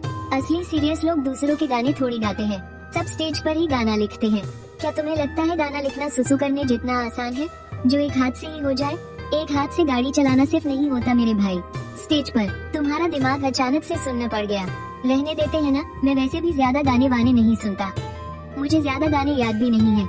एक काम करते हैं, पहले इन्हें गाने दो, मैं साइड में जाकर एक नया गाना लिख लेता हूँ। क्या स्टेज पर ही गाना बनाओगे? होस्ट का तो दिमाग ही फटने वाला था। ये किस पीआर कंपनी ने इसे ऐसा छपरी लुक दिया है? भाई इतनी लंबी लंबी भी मत फेंको, अगर बाद में पोपट हो गया तो क्या करोगे? हमें तो खुद अपनी आंखों पर यकीन नहीं हो रहा। सुपर वॉइस को चलते 6 साल हो गए हैं, लेकिन स्टेज पर गाना बनाने वाला ये पहला अजूबा है। तुम्हें होस्टिंग करनी आती भी है या नहीं? जाओ जाकर किसी और का इंटरव्यू लो। जरा बगल वाली उन आंटियों को देखो, बेचारी इंतजार करते करते सूख गई हैं। मुझे अपना नया गाना बनाना है, मुझे डिस्टर्ब मत करो। कंटेस्टेंट आंटियाँ, सीरियस भाई का तो अलग ही स्वैग है, तुम्हारी 13वीं पर मैं जरूर आऊंगा। क्या सच में ये स्टेज पर गाना लिख रहा है? आधा मेकअप उतार चुकी झावलिया की हथेलियों से भी पसीना छूटने लगा था। क्या मजाक है, स्टेज पर ही गाना लिख रहा है? जिंग जिंग भाई इतने जबरदस्त है क्या? देखने में तो बिल्कुल बुद्धू लगते हैं। इसके बाद बाकी कंटेस्टेंट्स एक एक करके स्टेज पर अपना गाना गाने लगे और तुम बैक स्टेज बैठकर सोच रहे हो कि गाना कैसे बदला जाए। ये सारे गाने बहुत महंगे हैं, एक गाने की कीमत कम से कम 5 IQ पॉइंट है और अगली बार टॉप 10 में पहुंचने के लिए तुम्हें कम से कम एक और गाना चाहिए। इसे बदलने के बाद तुम्हारे पास सिर्फ 72 IQ पॉइंट बचेंगे। तुम बहुत सोच में पड़े हो। सुना है एक चिंपैंजी का एवरेज IQ 70 होता है। अगर ऐसे ही चलता रहा तो मेरी तो प्रजाति ही बदल जाएगी यार। होस्ट द्वारा स्पेशल डिस्काउंट ऑफर ट्रिगर करने के कारण रिलेटेड गाना खरीदने के लिए सिर्फ 1 IQ पॉइंट लगेगा। क्या आप इस स्पेशल ऑफर को खरीदना चाहते हैं? हाँ, तुमने बिना सोचे तुरंत जवाब दिया और थोड़ी ही देर में तुम्हारे उस खाली से दिमाग में अचानक से इस गाने की धुन और बोल गूंजने लगे और तुम्हारी यादों में गहराई से छप गए। सुनने में काफी अच्छा लग रहा है, बिल्कुल किसी बच्चों की कविता की तरह। तब तक पिछले सारे कंटेस्टेंट्स का गाना खत्म हो चुका था। आखिरकार अब तुम्हारी बारी आ गई। कैमरे का पूरा फोकस अब तुम पर ही है। तुम उंगलियों पर हिसाब लगा रहे हो। इस राउंड में थोड़ा पॉइंट बचा लेते हैं, अगले राउंड में एक गाना खरीदूंगा तो 76 पॉइंट बचेंगे। चलो फिर भी मैं इंसान तो कहलाऊंगा। अगर मैं अगला राउंड जीत गया तो मुझे 20 IQ पॉइंट और मिल जाएंगे, 98 पॉइंट। ये तो एवरेज के काफी करीब है। पूरी तरह से रिकवर होने का ये सौदा बुरा नहीं है। कंटेस्टेंट झाओ देजू, अब आपको स्टेज पर परफॉर्म करना है। क्या आप बताएंगे कि आपका नया गाना कैसा लिखा गया है? अगर पूरा नहीं हुआ है तो भी कोई बात नहीं, हम रैंडमली कोई भी गाना चुन सकते हैं। लिख लिया है मैंने, बस मुझे एक गिटार ला कर दे दीजिए। अभी तो मुश्किल से 10 मिनट ही हुए हैं। सच में लिख लिया? होस्ट को अपने कानों पर यकीन ही नहीं हो रहा था। उसने चुपके से स्टेज के नीचे बैठे डायरेक्टर की तरफ देखा। वांग जेगेंग के चेहरे पर कोई भाव नहीं था। दरअसल वांग जेगेंग को पहले से ही पता था कि ये गंवार लड़का इंडस्ट्री का नहीं है और न ही किसी कंपनी का लॉन्च किया हुआ कोई नया टैलेंट है। तो कुल मिलाकर ये बंदा अपने ही दम पर आया है। प्रोडक्शन टीम ने जल्दी से तुम्हें एक गिटार ला कर दे दिया। तुमने यूं ही गिटार की 2-4 तारें छेड़ी। बुरा नहीं है, आवाज काफी तेज है। देखकर ही लग रहा है कि ये किन शो वाले उस सस्ते गिटार जैसा नहीं है जो 10-20 रुपए में मिल जाता है। तो चलिए स्वागत करते हैं कंटेस्टेंट झाओ देजू का। तुम नीचे जाओगी या नहीं? गाना मैं गाऊं या तुम गाओगी? होस्ट का तो चेहरा ही उतर गया, एकदम सुनना। क्या बात है, जिंग जिंग भाई तो छा गए। जरा देखो, होस्ट के चेहरे का तो रंग ही उड़ गया है। हाँ, पुराने जमाने में काओ जिजियान ने 7 कदम चलकर कविता बना दी थी। आज हमारे जिंग जिंग भाई ने 10 मिनट में पूरा गाना लिख डाला। तुमने माइक को ठीक से सेट किया। नमस्ते दोस्तों, मैं हूँ झाओ देजू और अब मैं आपको अपना वो गाना सुनाने जा रहा हूँ जो मैंने अभी अभी लिखा है। इसकी प्रेरणा मुझे अभी अभी मिली एक प्यारी सी लड़की से मिली है। आज मैं इस कंपटीशन में हिस्सा ले पा रहा हूँ तो उसी की वजह से। वो बहुत नेक है, खूबसूरत है और जब वो मुस्कुराती है ना तो बहुत प्यारी लगती है। इसीलिए इस गाने का नाम है तुम्हारी मुस्कान बहुत प्यारी है। झाओ लिया हैरानी से स्क्रीन को देखे जा रही थी। इस गाने का नाम कुछ जाना पहचाना सा लग रहा है। कहीं ये सच में मेरे लिए तो नहीं लिखा है? उधर चारों जजेस भी एक दूसरे का मुंह देखने लगे। इससे पहले वो तुम्हारी काफी तारीफ कर रहे थे, यहाँ तक कि उस कंट्रोवर्सी के दौरान भी तुम्हारे लिए उनकी राय नहीं बदली थी। लेकिन अब सिर्फ 10 मिनट में अपने दिमाग से एक पूरा गाना लिख देना कुछ ज्यादा ही हो गया था। और हद तो यह है कि तुम स्टेज पर पूरे कॉन्फिडेंस से भाषण दे रहे हो कि प्रेरणा कहाँ से मिली और ये सब, जैसे सब कुछ बिल्कुल सच हो। उन्हें ऐसा लग रहा था जैसे उनकी अति का मजाक उड़ाया जा रहा हो। गिटार की धुन किसी बहते हुए झरने की तरह गूंजने लगी, एकदम साफ और सुरीली, और तुमने गाना शुरू किया। इस बार तुम्हारी आवाज एकदम फ्रेश, साफ और थोड़ी मासूमियत से भरी थी। ये सुरीली और दिल को छू लेने वाली आवाज हजारों घरों तक पहुंच गई और सीधे हर किसी के दिल में उतर गई। झाओ लिया का चेहरा शर्म से लाल हो गया था। धत, मैं इतनी भी अच्छी नहीं हूँ। क्या कहा? वसंत के फूलों जैसी, गर्मियों की धूप जैसी, किसी खूबसूरत पेंटिंग जैसी। ये कुछ ज्यादा नहीं हो गया? मुझे तो पता ही नहीं था। वो लड़का तो देखने में एकदम बुद्धू लगता है। सोचा नहीं था कि पसंद इतनी अच्छी होगी। चारों जजों ने एक बार फिर एक दूसरे की तरफ देखना शुरू कर दिया। उनके चेहरों पर हैरानी साफ झलक रही थी। चेन बोसोंग ने हल्के से अपना सिर हिलाया। उनके चेहरे पर थोड़ी निराशा थी। तुम्हें पता ही नहीं था कि जजों को तुम पर शक होने लगा है। गाना खत्म हुआ और पूरा हॉल तालियों की गड़गड़ाहट से गूंज उठा। इस साधारण से गाने में बस यही तो जादू है। होस्ट स्टेज पर आया। आखिरी ग्रुप से कौन आगे जाएगा? जज भी पक्का सोच में पड़ गए होंगे और दर्शकों को सबसे ज्यादा इंतजार इस बात का होगा कि स्टेज पर गाना लिखने वाले सीरियस ब्रो आगे जाएंगे या नहीं। तुमने बीच में ही होस्ट की बात काट दी। सीधे ब्रेक पर जाओ ना, थकते नहीं हो क्या? चलिए अब एक छोटा सा ब्रेक लेते हैं। सीरियस ब्रो लोगों को परेशान करने में उस्ताद है। होस्ट तो पक्का सदमे में चला गया होगा। जब सीरियस ब्रो चुप रहता है तो मुझे लगा था कि वो बड़ा सीधा साधा इंसान है। मेकर से एक सवाल, अगर झाओ देजो आगे नहीं गया तो क्या वो 1000 रुपये वापस मिलेंगे? क्या चिन शो वही है जिसने पिछली बार पोस्टपार्टमस गाया था? अफसोस कि पोस्टपार्टम ब्रो इस बार नहीं आ पाया। ये पोस्टपार्टम ब्रो नाम भी सही है यार। अगर पोस्टपार्टम ब्रो और सीरियस ब्रो एक ही स्टेज पर आ गए ना तो मैं कॉमेडी शोज देखना छोड़ दूंगा। 2 मिनट बाद ब्रेक खत्म हुआ। चारों जजों की हल्की फुल्की बातचीत भी खत्म हो गई। चेन बोसोंग ने सबसे पहले बोलना शुरू किया। उन्होंने कुछ कंटेस्टेंट्स पर अपनी राय दी और फिर झेंग चियांग की खूब तारीफ की। उसकी गायकी को बेहतरीन बताया और फिर आखिर में तुम्हारी तरफ देखा। मुझे समझ नहीं आ रहा कि बात कहाँ से शुरू करूँ। झाओ देजो, क्या तुम हंसते हुए बहुत अच्छे लगते हो? तुमने यही स्टेज पर लिखा है? या फिर मुझ जैसा इंसान? गाना क्या सच में तुमने ही लिखा है? क्या तुमने कहीं से नकल की है या प्रेरणा ली है? या कोई और है जो तुम्हारे लिए गाने लिख रहा है? तुम थोड़े हैरान रह गए। तुम्हारा ढीला ढाला दिमाग तेजी से दौड़ने लगा। नकल? ये तो नामुमकिन है। मैंने तो अभी ये नया गाना खरीदा है। ऐसा तो हो ही नहीं सकता कि किसी और ने इसके नोट्स बना लिए हों। वहाँ मौजूद हर किसी की नजरें अब तुम पर टिकी थी। तुमने अपना सिर खुजाया और भोलेपन से कहा, गाना लिखना तो इतना आसान है, इसके लिए भी नकल करनी पड़ेगी क्या? चिन बोसोंग को छोड़कर बाकी तीनों जजों का मुंह खुला का खुला रह गया। गाना लिखना, दोनों को बनाना, ये कोई मजदूरी का काम थोड़ी है। लेंग बा भी सन रह गई। झूठ बोलकर भी कोई इतना सीना तान कर कैसे खड़ा रह सकता है? तुमने ये किया कैसे? तुमने गाना बनाना कहाँ से सीखा? सीखा ही नहीं। चिन शो ने मुझे बस 6 महीने गिटार बजाना सिखाया था। उसे खुद भी ठीक से गिटार बजाना नहीं आता। तो फिर तुम गाने कैसे लिख लेते हो? क्या तुम म्यूजिक शीट पढ़ सकते हो? वो क्या होता है? मुझे बस नॉर्मल सुर समझ आते हैं। तुम कहीं अपने दिमाग में तो गाने नहीं लिखते? नॉर्मल सुरों से गाना लिखने में कोई दिक्कत है क्या? देश के टॉप और सीनियर म्यूजिक डायरेक्टर चिन बोसोंग का तो गाली देने का मन कर रहा था, लेकिन उन्होंने खुद को रोक लिया। अब तक तो ये पक्का हो चुका था कि इस लड़के ने नकल की है या फिर किसी ने इसके लिए गाना लिखा है, लेकिन उनके पास कोई सबूत नहीं था। पहले उन्हें तुम्हारी नकल पर यकीन नहीं था, लेकिन आज सिर्फ 10 मिनट में गाना लिखने वाली बात ने चिन बोसोंग की राय लगभग बदल ही दी थी। तुम्हारे लिए उनका नजरिया अब तारीफ से बदलकर अफसोस में बदल गया था। इतनी छोटी सी उम्र और ऐसे गलत काम। सिस्टम अलर्ट, होस्ट पर नकल का आरोप लगा है। नया साइड मिशन एक्टिवेट हो रहा है। खुद को साबित करे और झूठा इल्जाम लगाने वाले JUB को बर्बाद कर दे। इनाम 10 इंटेलिजेंस पॉइंट और परफेक्ट पिच। सिस्टम की तरफ से एक गाने के बोल मुफ्त। JUB को चुनौती दे। पूरा गाना खरीदने के लिए सिर्फ एक इंटेलिजेंस पॉइंट लगेगा। ये ऑफर सिर्फ इसी गाने के लिए है। वाह क्या बात है।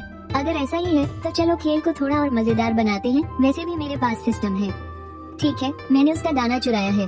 मैंने JUB का सिर्फ एक नहीं बल्कि कई गाने चुराए हैं और वो सब मेरे दिमाग में छपे हैं। अगर मैं अगले राउंड में गया, अगले राउंड में मैं एक और ओरिजिनल गाना गाऊंगा और वो भी मैंने JUB से ही कॉपी किया होगा।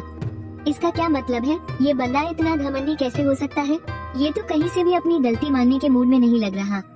मैं अभी लिरिक्स लिख कर दे देता हूँ। जरा उस महाज्ञानी से कहना कि वो इस गाने को बनाकर या गाकर दिखा दे। फिर ये देखने की जरूरत ही नहीं पड़ेगी कि गाना मिलता जुलता है या नहीं। सीधा यही देख लेंगे कि किसने बेहतर लिखा है, या फिर कोई और म्यूजिक डायरेक्टर भी इसे लिख सकता है। ये राउंड में मैं तुम सबसे लाख गुना बेहतर गाऊंगा। मेरा इरादा किसी एक को नीचा दिखाना नहीं है। बस मैं तो ये कह रहा हूँ कि यहाँ बैठे हुए आप सभी लोग एकदम। ये सुनकर चेन बोसोंग की आंखें फड़क उठी। ये लड़का तो पागल हो गया है, लेकिन इसका ये गुरूर देखकर क्या सच में इस दुनिया में ऐसा कोई जीनियस है जो 10 मिनट के अंदर कोई भी गाना लिख दे? इधर होस्ट उसकी ये बड़ी बड़ी बातें सुनकर जोश से भर गया। तो तुम्हारा मतलब ये है कि खुद को बेकसूर साबित करने के लिए तुम JUB के साथ साथ यहाँ के सभी म्यूजिक डायरेक्टर्स को सीधा चैलेंज कर रहे हो। लाइव स्ट्रीम के कमेंट्स तो जैसे पागलपन की हद पार कर गए और वहाँ बैठी पब्लिक भी खुशी से पागल हो उठी। भाई ऐसा भी होता है क्या? इसने तो सबकी बोलती बंद कर दी। इसे तो अगले राउंड में पक्का जाना चाहिए। अब देखना है कि ये बंदा आसमान छूता है या फिर सीधा ऊपर ही पहुंच जाता है। उधर स्टेज पर खड़े तुम अपनी आंखों में एक खालीपन या फिर से ख्यालों में खो गए हो। तुम्हारे चेहरे पर एक बेवकूफों वाली मुस्कान है। आखिर मेरे पास सिस्टम जो है, ज्यादा से ज्यादा क्या होगा, थोड़े IQ पॉइंट्स ही तो खर्च होंगे। मैं किसी भी कीमत पर हारने वाला नहीं हूँ। क्या जिगरा है इसका? हाँ, मुझे लगा था ये कोई नौसिखिया होगा, पर ये तो एकदम प्रो प्लेयर निकला। भाई क्या गजब का एटीट्यूड है इसका। मैं तो सच में तेरे आगे नतमस्तक हूँ भाई। शो के डायरेक्टर वांग जेगांग की भी सांसें तेज होने लगी। हे भगवान, ये लड़का कोई और तमाशा न खड़ा कर दे। अब कोई नई मुसीबत मत पालना। अगर इस राउंड में झाओ दीजू बाहर हो गया तो ये कॉपी करने का कलंक उस पर हमेशा के लिए चिपक जाएगा। उसे अगले राउंड में ही इसका फैसला करने देते हैं। अभी तुमसे जो कॉपी करने वाला सवाल पूछा गया था न, उसका हमारे शो और अगले राउंड में जाने से कोई लेना देना नहीं है। वो सिर्फ मेरा एक पर्सनल सवाल था, क्योंकि हमारे इस शो का असली फोकस तो एक अच्छी आवाज ढूंढना है। तो तुम्हारा गाना ओरिजिनल हो या ना हो, वो ज्यादा से ज्यादा तुम्हारी अपनी इंसानियत और उसूलों का मामला है। इसका हमारे सिलेक्शन से कोई मतलब नहीं है। अगर तुम अच्छा गाते हो तो तुम आगे जाओगे, और अगर तुम सुरीला नहीं गा सकते तो चाहे गाना कितना भी अच्छा क्यों न लिखा हो, सब बेकार है। बस मैं यही चाहता था कि तुमने सच में किसी का गाना ना चुराया हो, इसीलिए इतने सवाल पूछे। JUB ने जो म्यूजिक नोट्स भेजे थे ना, वो तो मुझे समझ में ही नहीं आते, तो भला मैं उसे कॉपी कैसे करूँगा? मुझे तो बस आसान वाले नोट्स ही पढ़ने आते हैं। ये सुनकर चेन बोसोंग भी एकदम से सन रह गया। अरे यार, मेरे दिमाग में ये बात पहले क्यों नहीं आई? अब अगले राउंड में जाने के लिए सिर्फ एक ही बैच बचा है, जो लिंग बा के पास है। तो अब ये पूरी तरह से उसी की मर्जी है कि वो किसे आगे भेजती है। उसका जो भी फैसला होगा मुझे मंजूर है, मुझे कोई एतराज नहीं होगा। तो फिर इतनी देर से यहाँ फालतू का ज्ञान क्यों बांट रहे थे? ऐसा लग रहा था जैसे फैसला तुम ही सुनाने वाले हो। यहाँ तक कि मुझे भड़काकर सबके सामने इतना बड़ा चैलेंज भी बुलवा दिया। क्या ये सही था? तभी लिंग बा ने वो सिलेक्शन वाला बैज अपने हाथ में उठाया और वहाँ खड़े सभी सिंगर्स की तरफ एक नजर दौड़ाई। जेंग कियान बहुत ही शानदार सिंगर है, मुझे उसकी आवाज बहुत ज्यादा पसंद है। उसका स्टेज प्रेजेंस भी कमाल का है, लेकिन झाओ दीजू की आवाज में एक अलग ही जादू है। भले ही वो जेंग कियान जितना परफेक्ट नहीं गाता, लेकिन उसकी आवाज की सादगी ही उसकी असली ताकत है, जो सीधे दिल में उतर जाती है। इसीलिए भले ही ऑडिशन के टाइम उसने मुझे परेशान किया था और मुझसे पाइनएप्पल वाली आइसक्रीम मंगवाई थी, फिर भी मैं उसी को चुनती हूँ। तुझे कैसे पता कि वो पाइनएप्पल वाली ही थी? अरे भाई, तू दांत क्यों फाड़ रहा है? इसमें हंसने वाली क्या बात है? पाइनएप्पल आइसक्रीम ही तो थी। जो माहौल अभी तक इतना सीरियस और टेंशन वाला था, वो अचानक से कॉमेडी में बदल गया और बेचारा होस्ट एकदम हक्का बक्का रह गया। कंटेस्टेंट्स तो पागल ही हो गए और मेंटर्स ने अपना माथा पकड़ लिया। लाइव स्ट्रीम के कमेंट्स में तो जैसे तूफान ही आ गया था। लिंगबा का तो सिर फटने वाला था, उसके गाल अचानक लाल हो गए। मैंने सूंघा है, तुम मुझ पर झूठा इल्जाम मत लगाओ। मैंने तो कुछ कहा ही नहीं। मैंने कुछ नहीं कहा भाई। लिंगबा ने कुछ गहरी सांसें ली।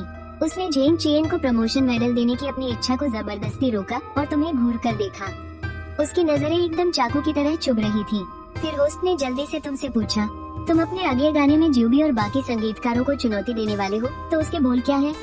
अभी बता दो, पहले मेरे उस 1000 रुपए का हिसाब चुकता करो। होस्ट की तो बोलती ही बंद हो गई, लेकिन प्रोडक्शन टीम ने तुरंत मामला संभाल लिया। एक स्टाफ मेंबर ने झट से ताइशो को WeChat पर ऐड किया और उसे पैसे ट्रांसफर कर दिए। फिर तुमने गाने का नाम और उसके बोल प्रोडक्शन टीम को दे दिए और वो बोल धीरे धीरे बड़ी स्क्रीन पर चमकने लगे, आसमान के छोर पर छिपे उस कोने से। ये देखकर दर्शक कुछ पल के लिए एकदम सुन्न रह गए। चेन बोसोंग लगातार सिर हिलाते हुए देख रहे थे। उनकी आंखों में एक अलग ही जोश और बेकरारी झलक रही थी। बैकस्टेज खड़ी झाओ लिया की आंखों में भी हैरानी साफ दिख रही थी। एक संगीतकार परिवार से होने के नाते, दरअसल बचपन से ही उसका एक बहुत बड़ा सिंगर बनने का सपना था, इसलिए वो अक्सर गाने लिखती और धुनें बनाती थी। बस उसकी उम्र अभी बहुत कम थी और उसकी स्किल्स उतनी निखरी नहीं थी। उसका काम अभी दुनिया के सामने लाने लायक नहीं था, लेकिन इससे उसकी बेहतरीन संगीत की समझ पर कोई असर नहीं पड़ता था। 10वें ग्रुप के स्टेज से जाते ही सुपर गुड वॉइस के वेस्टर्न जोन का पहला राउंड खत्म हो गया। शो अब खत्म ही होने वाला था और होस्ट ने अपनी आखिरी अनाउंसमेंट की तैयारी शुरू कर दी थी। तभी उसने देखा कि डायरेक्टर के असिस्टेंट ने एक क्यों बोर्ड उठा रखा है। अरे यार, ये तो मेरी जान आफत में डाल रहे हैं। डायरेक्टर ने उसे तुम्हारा इंटरव्यू लेने को कहा। होस्ट एकदम परेशान हो गई। मजबूरन उसे माइक तुम्हारी तरफ बढ़ाना पड़ा। वो अभी तुमसे काफी चिढ़ी हुई थी। कंटेस्टेंट झाओ देजो अपने डिवीजन के टॉप 20 में अपनी जगह पक्की करने के बाद क्या तुम कुछ कहना चाहोगे? बाकी कंटेस्टेंट्स धीरे धीरे वहाँ से जाने लगे थे।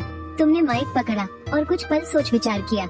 हाँ शुक्रिया। तुम्हारे मन में बस यही चल रहा था कि आज रात मेरे बापू शायद लियो आंटी के साथ काम के सिलसिले में बात करने जाएंगे। मुझे जल्दी घर जाकर उनके लिए दरवाजा देखना होगा।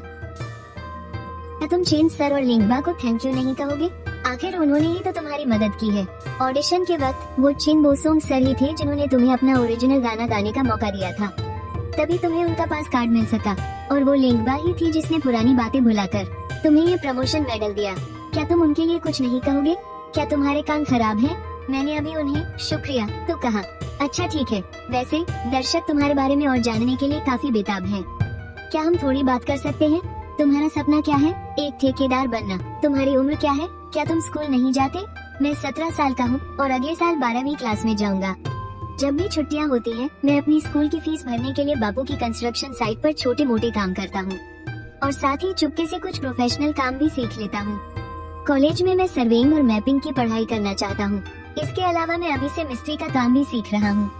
तो जब मेरा कॉलेज पूरा हो जाएगा तो मैं खुद के प्रोजेक्ट्स ले पाऊंगा। कुछ साल तक ठेकेदार के तौर पर काम करूंगा और मेरे बापू की ख्वाहिश के हिसाब से एक गोल मटोल सी बीवी से शादी करूंगा और 2-3 बच्चे पैदा करूंगा। अरे नहीं जू भैया, तुम तो अब फेमस हो गए हो। तुम एक बड़े स्टार बनने वाले हो। अगर मैं फ्लॉप हो गया तो? मेरे बापू कहते हैं कि हुनर कभी बोझ नहीं होता। अब मेरे बापू को ही ले लो। वो मिस्त्री का काम जानते हैं, ईंटें पकाना जानते हैं और सुआ काटना भी जानते हैं। वो अर्थी उठा सकते हैं, शहनाई बजा सकते हैं, झाड़ फूक और ताबीज बना सकते हैं और सैकड़ों लोगों के लिए दावत भी पका सकते हैं। यहाँ तक कि सुअरियों की डिलीवरी भी करवा सकते हैं। तुम्हारे पिताजी सच में कमाल के हैं। गांव के गधे भी उनके जितने हुनरमंद नहीं होंगे। तुम अपने बूढ़े बाप की बहुत इज्जत करते हो ना। उन्होंने अपनी पूरी जिंदगी में सिर्फ बदकिस्मती ही झेली है, कभी किस्मत ने उनका साथ नहीं दिया। लेकिन फिर भी उन्होंने मुझे पाल पोस कर बड़ा किया ना। यहाँ तक कि कंस्ट्रक्शन साइट की सबसे मशहूर बूढ़ी आंटी लियो भी उनके जादू से बच नहीं पाई। सच्चे भाई के पिताजी सच में बड़े गुणी हैं। वो पढ़ाई के साथ साथ कंस्ट्रक्शन साइट पर मजदूरी भी करते हैं। जो लोग कहते हैं कि सच्चे भाई की टीम नकली है, दिखावा करती है या चोरी करती है, मुझे उम्मीद है कि अगले एपिसोड में सच्चा भाई उन सबके मुंह पर करारा तमाचा मारेगा।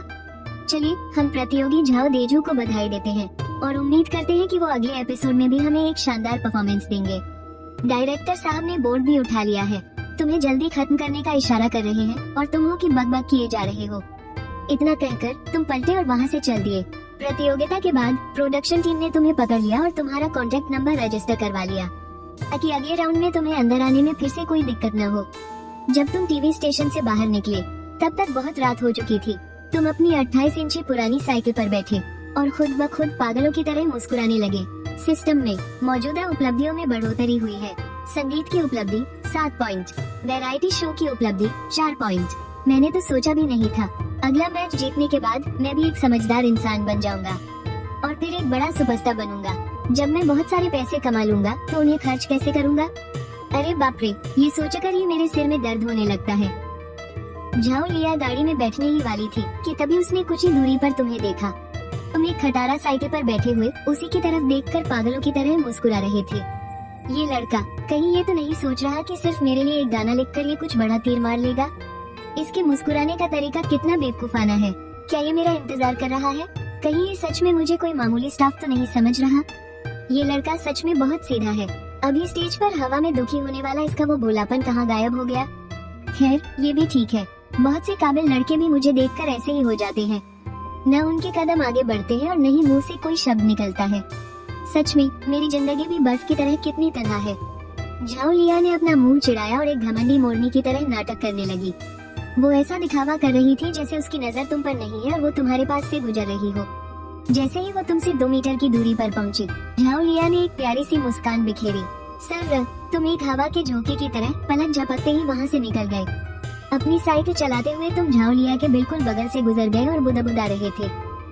जब मैं इनाम के पैसे जीत लूंगा तो एक बढ़िया सी गाड़ी खरीदूंगा। झाओ लिया वहीं की वहीं बुत बनकर खड़ी रह गई। उसके चेहरे पर बहुत ही शर्मिंदगी भरे भाव थे। ये लड़का तो मेरा इंतजार ही नहीं कर रहा था। ये तो बस ऐसे ही ख्यालों में खोकर पागलों की तरह मुस्कुरा रहा था। झाओ लिया को लगा जैसे उसके दिल पर 10,000 तीरों का वार हुआ हो। तुम याद रखना, मैं इसका बदला जरूर लूंगी। रंडियन ने इंटरनेट पर हलचल मचाने के लिए पूरे देश में बड़ी मछली गाना कंपोज करने का एक चैलेंज शुरू कर दिया। सबने माना कि बड़ी मछली के 3 वर्जन सबसे बेहतरीन थे। पहला वर्जन पुराना सिरका नाम के एक यूजर का था, जिसे उसी ने कंपोज किया था और गाया भी था। इसकी धुन बहुत धीमी और गहरी थी और आवाज में एक पुराना और भारीपन था। ये बिना किसी शक के चैलेंज में पहले नंबर पर था। एक पुराने आंगन वाले घर में चिन बोसोंग एक पैर पर दूसरा पैर रखे आराम से अपना फोन चला रहे थे और मन ही मन सोच रहे थे, पुराने चावल का स्वाद ही कुछ और होता है। मैं भी देखता हूँ कि 2 दिन बाद तुम जो गाओगे क्या वो मेरे लिखे गाने से बेहतर होगा। ये जरूरी नहीं कि नई लहर हमेशा पुरानी लहर को खत्म कर दे। मेरी असली ताकत के सामने आजकल के चीनी म्यूजिक इंडस्ट्री में उन कुछ गिने चुने महारथियों को छोड़कर शायद ही कोई मेरे सामने टिक पाएगा। दूसरा बेहतरीन गाना हॉटपॉट खड़े होकर खाओ नाम के यूजर का था। उस फीमेल क्रिएटर का कंपोज किया और गाया हुआ गाना। इसकी धुन पिछले गाने से एकदम अलग है। पूरी धुन थोड़ी सी चुलबुली है, लेकिन इसमें एक अजीब सी उदासी भी छुपी है, बिल्कुल किसी लड़की के पहले प्यार की तरह। पास आऊं या दूर जाऊं वाली झिझक जो दिल को छू जाती है और हमेशा याद रहती है। खासकर इसका पियानो म्यूजिक बहुत ही स्मूथ और कानों को सुकून देने वाला है। गाने का अंदाज भी एकदम मीठा और प्यारा है। और अगला गाना गनबाते आईडी वाले क्रिएटर ने अपलोड किया है।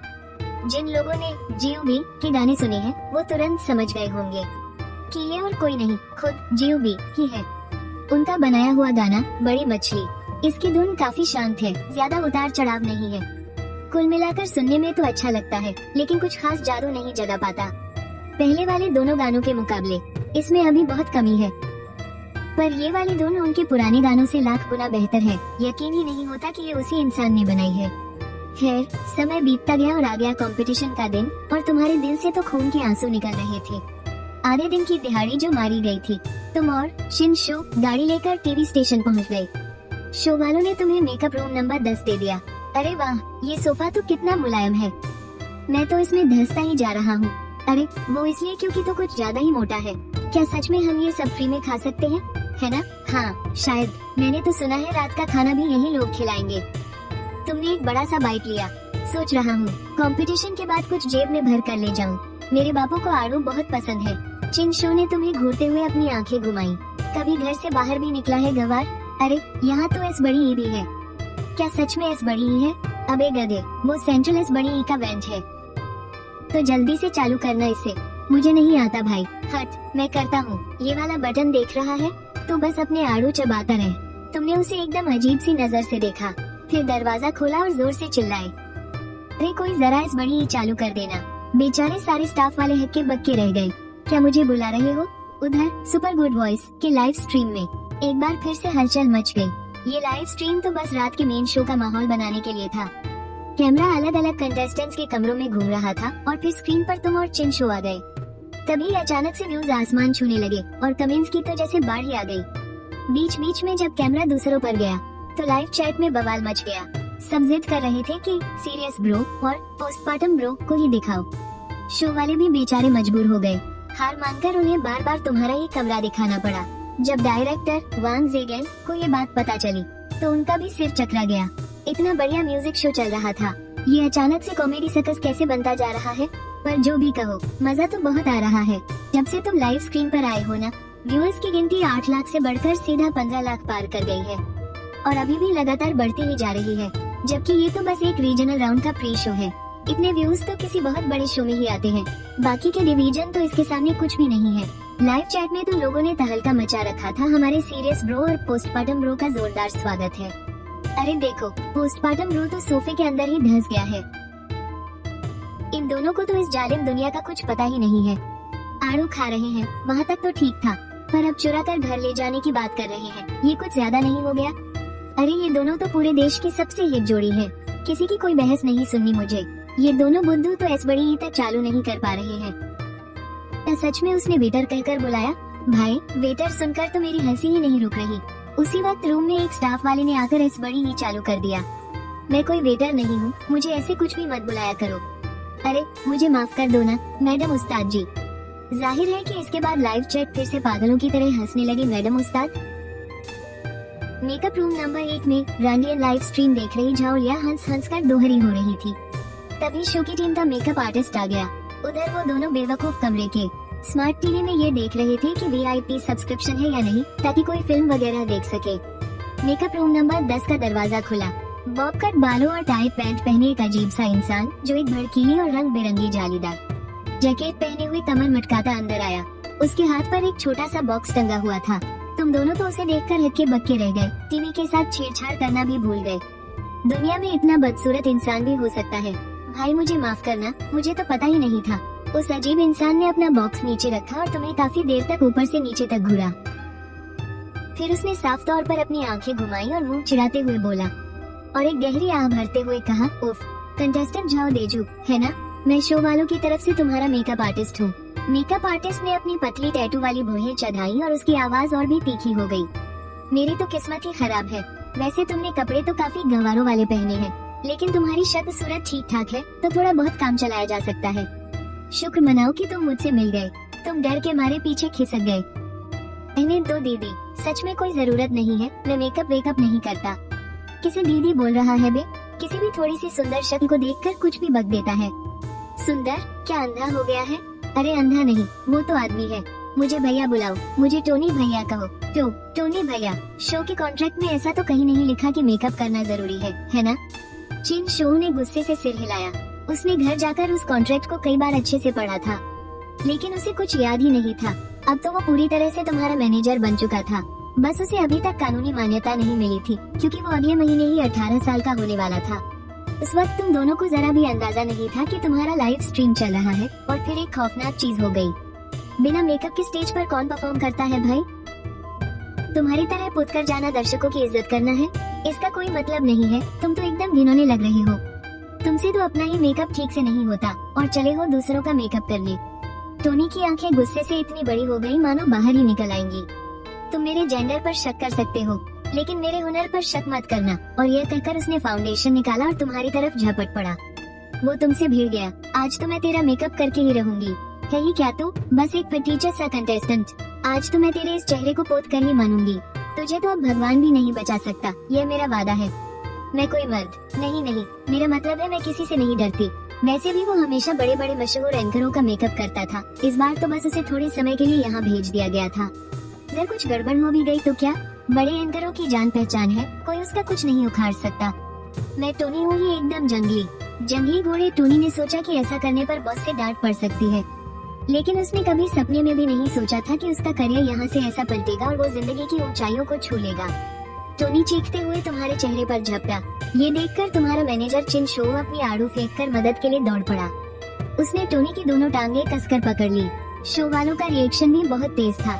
जैसे ही चिन शो ने टोनी को पटकने के लिए पकड़ा, उन्होंने तुरंत कैमरा दूसरे कंटेस्टेंट की तरफ घुमा दिया।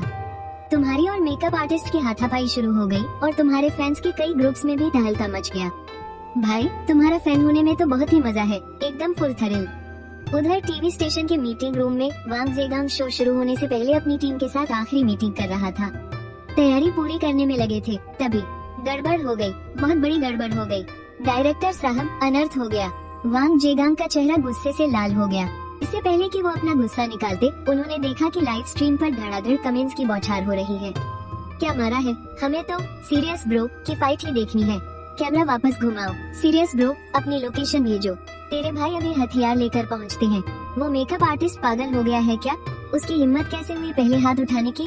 सीरियस ब्रो इतना हट्टा कट्टा है, लगता है मार मार कर इसे टोनी दीदी बना देगा। इन गांव वालों में तमीज ही नहीं होती, शो में आकर भी मारपीट कर रहे हैं। भाई, ऐसा तो इतिहास में पहली बार हो रहा है। गुड वॉइस का लाइव शो तो मजाक बन गया। वांग जेगांग गुस्से से कांपने लगे। अभी लाइव स्ट्रीम पर 30 लाख से ज्यादा लोग जुड़े हुए हैं। सबके सब यहाँ सिर्फ तमाशा देखने आए हैं। कमेंट्स में बस सीरियस ब्रो के ही नारे लग रहे हैं, और अभी तो दूसरे राउंड का मेन मुकाबला शुरू भी नहीं हुआ है। उससे पहले ही कंटेस्टेंट ने मारपीट शुरू कर दी। अब इसका क्या किया जाए? क्या उसे बाहर निकाल दे? वांग जेगांग ने थोड़ा सोचा और फिर अपना वॉकी टॉकी ऑन किया। मैं डायरेक्टर वांग जेगांग बोल रहा हूँ। जाओ देजू की तरफ अभी क्या माहौल है? जाओ देजू ने तो एक हाथ से ही टोनी को धूल चटा दी है, लेकिन मुझे समझ नहीं आ रहा कि इसे लाइव दिखाना चाहिए या नहीं। दिखाओ इसे, जिसने रायता फैलाया है वही समेटेगा। इस पंगे से हमारी टीम का कोई लेना देना नहीं है। इसे सीधा लाइव चलने दो, जनता खुद तय करेगी कि कौन सही है और कौन गलत। सीधी सी बात है, हमारे शो पर कोई आंच नहीं आनी चाहिए। सबने नजरें चुरा ली, उन्हें बात समझ आ गई थी। अगर एक तरह से देखा जाए तो शो वालों ने तुम्हें अपने हाल पर छोड़ दिया है। अरे यार, अभी तक तो सब ठीक चल रहा था, अचानक ये क्या हो गया? उधर रेस्टरूम में लिंक अनानास वाली आइसक्रीम खाते हुए कंफ्यूजन के साथ अपने फोन पर लाइव स्ट्रीम देख रही थी। वैसे तो उसे तुम पर कभी कभी बहुत गुस्सा आता है, लेकिन भाई, उसने खुद अपने हाथों से तुम्हें प्रमोशन मेडल दिया था, थोड़ी तो इज्जत रख लेता। जाओ लिया ने दुनिया इतनी नहीं देखी थी, लेकिन उसने एक ही नजर में असली पंगा भांप लिया था। बैकस्टेज की राजनीति ने तुम्हारी सारी इमेज की धज्जियां उड़ा दी है। अब तो बात हाथ से निकल गई है। सच कहूँ तो इस पल उसे तुम पर थोड़ी दया भी आ रही थी। अचानक से लाइव कैमरा वापस तुम्हारी तरफ घूमा, लेकिन स्क्रीन पर जो दिख रहा था वो बहुत ही अजीब था। तुम किसी सांड की तरह हटे कट्टे लग रहे थे और तुमने टोनी को बड़ी आसानी से सोफे पर औंधे मुंह दबा रखा था। ताइशो धड़ाम से टोनी की पीठ पर बैठ गया। बेचारा दुबला पतला टोनी हिल तक नहीं पा रहा था। ये नजारा देखकर किसी के भी दिमाग में उल्टे सीधे ख्याल आ जाए। मैंने चेक कर लिया है। ताइशो टोनी की पीठ पर बैठे बैठे हाँफ रहा था, फिर भी अपनी कामयाबी की रिपोर्ट देना नहीं भूला। अरे, अगर चेक करने पर ये कोई लड़की निकलती तो कितनी बदतमीजी होती यार। गलती हो गई यार, गलती हो गई। तू तो एकदम गधा है। कमेंट्स में लोग मजे ले रहे थे। वाह क्या खिलाड़ी है। ये पोज और इनके ये डायलॉग, तौबा तौबा, कतई जहर है। बड़ी बॉडी, माहौल बनाओ। टीवी शो के इतिहास का ये सबसे गजब अजूबा देखो। अब आगे क्या करना है? पहले इसे बांध दे, कहीं भाग न जाए। और हाँ, शो वालों को भनक भी नहीं लगनी चाहिए कि हमने इसकी कुटाई की है। छोड़ यार, वो सब मुकाबला खत्म होने के बाद देखेंगे। उन्होंने टोनी मास्टर के हाथ पैर एकदम कसकर बांध दिए। ताइशो ने अपनी जिंदगी भर टीवी सीरियल देखकर जो ज्ञान बटोरा था, आज वो सब लगा दिया। और फिर उसने टोनी के मुंह में तौलिया ठूस दिया। टोनी की आंखें डर के मारे फटी की फटी रह गईं। शो पर काम करने आया था, ये बंधक कैसे बन गया? और जहाँ तक मुझे याद है, इस शो का तो लाइव टेलीकास्ट होता है ना? देखते ही देखते टोनी के चेहरे पर मातम छा गया। जी हाँ, बिल्कुल सही। ये दोनों बेवकूफी की सारी हदें पार कर चुके थे। इन्हें जरा भी अंदाजा नहीं था कि यहाँ जो भी कांड हो रहा है, शो की टीम वो सब एकदम साफ साफ देख रही है। लेकिन शो वाले शायद ही इस तमाशे को लाइव जाने देंगे, है ना? अब तो बस यही उम्मीद थी कि शो की टीम जल्दी से आकर उसे बचा ले, वरना उसे डर लग रहा था कि कहीं ये दोनों पागल कुछ और ही कांड ना कर बैठे। सोचकर ही रूह कांप रही थी। जूजी, अपना ऐसा करना ठीक तो है ना? कहीं शो वालों को पता चल गया तो? लाइव स्ट्रीम के कमेंट बॉक्स में तो बवाल मच गया है। सिर्फ शो वाले थोड़ी ना देख रहे हैं, पूरे देश को पता चल चुका है। लड़कों, तुम लोग तो सीधा जुर्म कर रहे हो। ये दोनों महामूर्ख आखिर सोच क्या रहे हैं? इतना बड़ा कैमरा लगा हुआ है, क्या इन्हें दिखाई नहीं दे रहा? सीरियस ब्रो ने क्या गजब का काम किया है। क्या ऐसे भी खेला जा सकता है? और वैसे भी शरीफ लोग कहाँ मेकअप करते हैं यार। तुम बहुत गहराई से सोचते हो। तुम्हें लगता है कि अपने बांधे पॉइंट के हाई IQ के साथ इस छोटी सी परेशानी को चुटकियों में सुलझाया जा सकता है। हम बस शो वालों को अंदर ही नहीं आने देंगे, बात खत्म। उन्हें भनक भी नहीं लगेगी। जैसे ही कंपटीशन खत्म होगा, हम इसे छोड़ देंगे। पर अगर इसने शो वालों से हमारी शिकायत कर दी तो क्या होगा? हम साफ मुकर जाएंगे यार। उसके पास कौन सा कोई सबूत है? इस बात को सिर्फ ऊपर वाला, तुम, मैं और यही तो जानते हैं। मानना पड़ेगा, दिमाग तो है तेरे पास। टोनी बोला, तुम लोगों में कोई उसूल नहीं है। धोखे से मुझ पर हमला करने की तुम्हारी हिम्मत कैसे हुई? रुको, मैं बताता हूँ तुम दोनों को। ऐसा कहते हुए तुमने और छिनशो ने एक दूसरे की तरफ देखा और एक साथ दोनों के चेहरे पर एक शैतानी मुस्कान आ गई। बेचारी टोनी का शरीर डर से कांप उठा। फिर अगले ही पल तुम और छिनशो एक साथ टोनी पर टूट पड़े और उसे गुदगुदी करने लगे। तुम्हारे हाथ इतनी तेजी और सफाई से चल रहे थे कि वार सीधा निशाने पर लग रहा था। बेचारा टोनी पागलों की तरह छटपटा रहा था। उसकी नाक से अजीब अजीब सी आवाजें आ रही थी और हंसते हंसते उसके आंसू और नाक दोनों बहने लगे। तुम दोनों सच में एकदम कुत्ते हो यार। खाक शो वालों को पता नहीं चलेगा। हा, क्या मस्त डायलॉग मारा था। सिर्फ ऊपर वाला, तुम, मैं और यही तो जानते हैं। एकदम जहर परफॉर्मेंस। भाई, तुम लोगों का टैलेंट तो यहाँ बर्बाद हो रहा है। तुम दोनों को तो कॉमेडी सर्कस में जाना चाहिए। कपिल शर्मा भी तुम लोगों को चैंपियन बनने से नहीं रोक पाएगा। उधर मीटिंग खत्म करके आए वांग जेगांग के माथे की नसें फड़क रही थी। अरे मेरे बाप, क्या कोई इंसान ऐसे काम करता है यार? लेकिन अजीब बात ये थी कि दर्शकों ने शो वालों और तुम दोनों को गालियां देने या ट्रोल करने के बजाय इस पूरे ड्रामे के खूब मजे लिए। सीरियस गैंग के बाकी लोगों को लग रहा था कि अब तो तुम्हारी लंका लग गई है, क्योंकि किसी भी नजरिया से देखा जाए, शो के बैकस्टेज पर हाथापाई करना और ऊपर से मेकअप आर्टिस्ट को ही बांध देना, गलती चाहे किसी की भी हो, पब्लिक तो जमकर गालियां ही देने वाली थी और शो वाले भी तगड़ी पेनल्टी लगाते। लेकिन जब वे लोग तुम्हारे काम तमाम होने का अफसोस मना रहे थे, तभी कहानी में एक अजीब सा ट्विस्ट आ गया। भाई, ये गुदगुदी करने वाला क्या लॉजिक था? और सबसे अजीब बात तो ये थी कि लाइव स्ट्रीम देखने वाली पब्लिक में से किसी एक ने भी तुम्हें बुरा भला नहीं कहा, बल्कि बहुत से हेटर्स तो अचानक से तुम्हारे फैन बन गए। भाई ये चल क्या रहा है, इस दुनिया को हो क्या गया है यार। खैर जो भी हो, तुम्हारे फैंस के दिलों में भी एक उम्मीद की किरण जाग उठी थी कि शायद अब भी सब कुछ ठीक हो सकता है। लगता है कभी कभी हर दर्जे की बेवकूफी भी किस्मत चमका देती है। टोनी किसी कीड़े की तरह जमीन पर छटपटा रहा था, लेकिन उसकी सारी कोशिशें बेकार जा रही थी और तुम दोनों मजे से योगर्ट पीने लगे। आखिर यार ये भी तो फोकट का ही मिल रहा था। हद तो तब हो गई जब तुमने अपने बैग से गर्मियों की छुट्टियों का होमवर्क निकाला और उसे करने बैठ गए। ये देखकर लाइव स्ट्रीम में मजे ले रही पब्लिक का तो दिमाग ही सुन्न हो गया। होमवर्क? भाई तुम एक शो में हिस्सा ले रहे हो, मेकअप आर्टिस्ट को बांध रखा है, पूरा देश तुम्हारे इस क्राइम सीन को घूर घूर कर देख रहा है और तुम बैठकर होमवर्क कर रहे हो, और ऊपर से इतने आसान सवाल भी तुमसे सॉल्व नहीं हो रहे हैं। छिनशो का हाल तुमसे थोड़ा ही ठीक था। उसने अपना फोन निकाला और मोबाइल गेम खेलना शुरू कर दिया, और खेल भी एकदम थर्ड क्लास रहा था। भाई शो वाले हैं कहाँ? कोई जाकर टोनी को बचाता क्यों नहीं? वैसे सच कहूँ तो जो चल रहा है बढ़िया ही चल रहा है।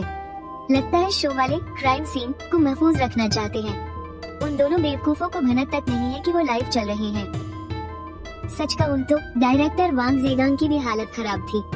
उनके कई असिस्टेंट्स बोल रहे थे कि अगर टोनी को ऐसे ही छोड़ दिया तो ये कुछ ज्यादा ही गलत हो जाएगा। वांग जेगांग के लिए भी यह मुश्किल था, लेकिन इस वक्त लाइव स्ट्रीम का माहौल बिल्कुल अजीब हो चुका था। उसे डर था कि कहीं वो कोई गलती न कर बैठे, इसलिए उसने सोचा चलो अभी के लिए इसे ऐसे ही रहने देते हैं। टोनी को तो सच में बुरा मानने की कोई जरूरत नहीं है, पंगे तो पहले उसी ने लिए थे, खुद ही अपनी बेइज्जती करवा ली। टोनी सर ने अब हाथ पैर मारना छोड़ दिया था। वो काफी थक गया था और उसे भूख भी लग रही थी।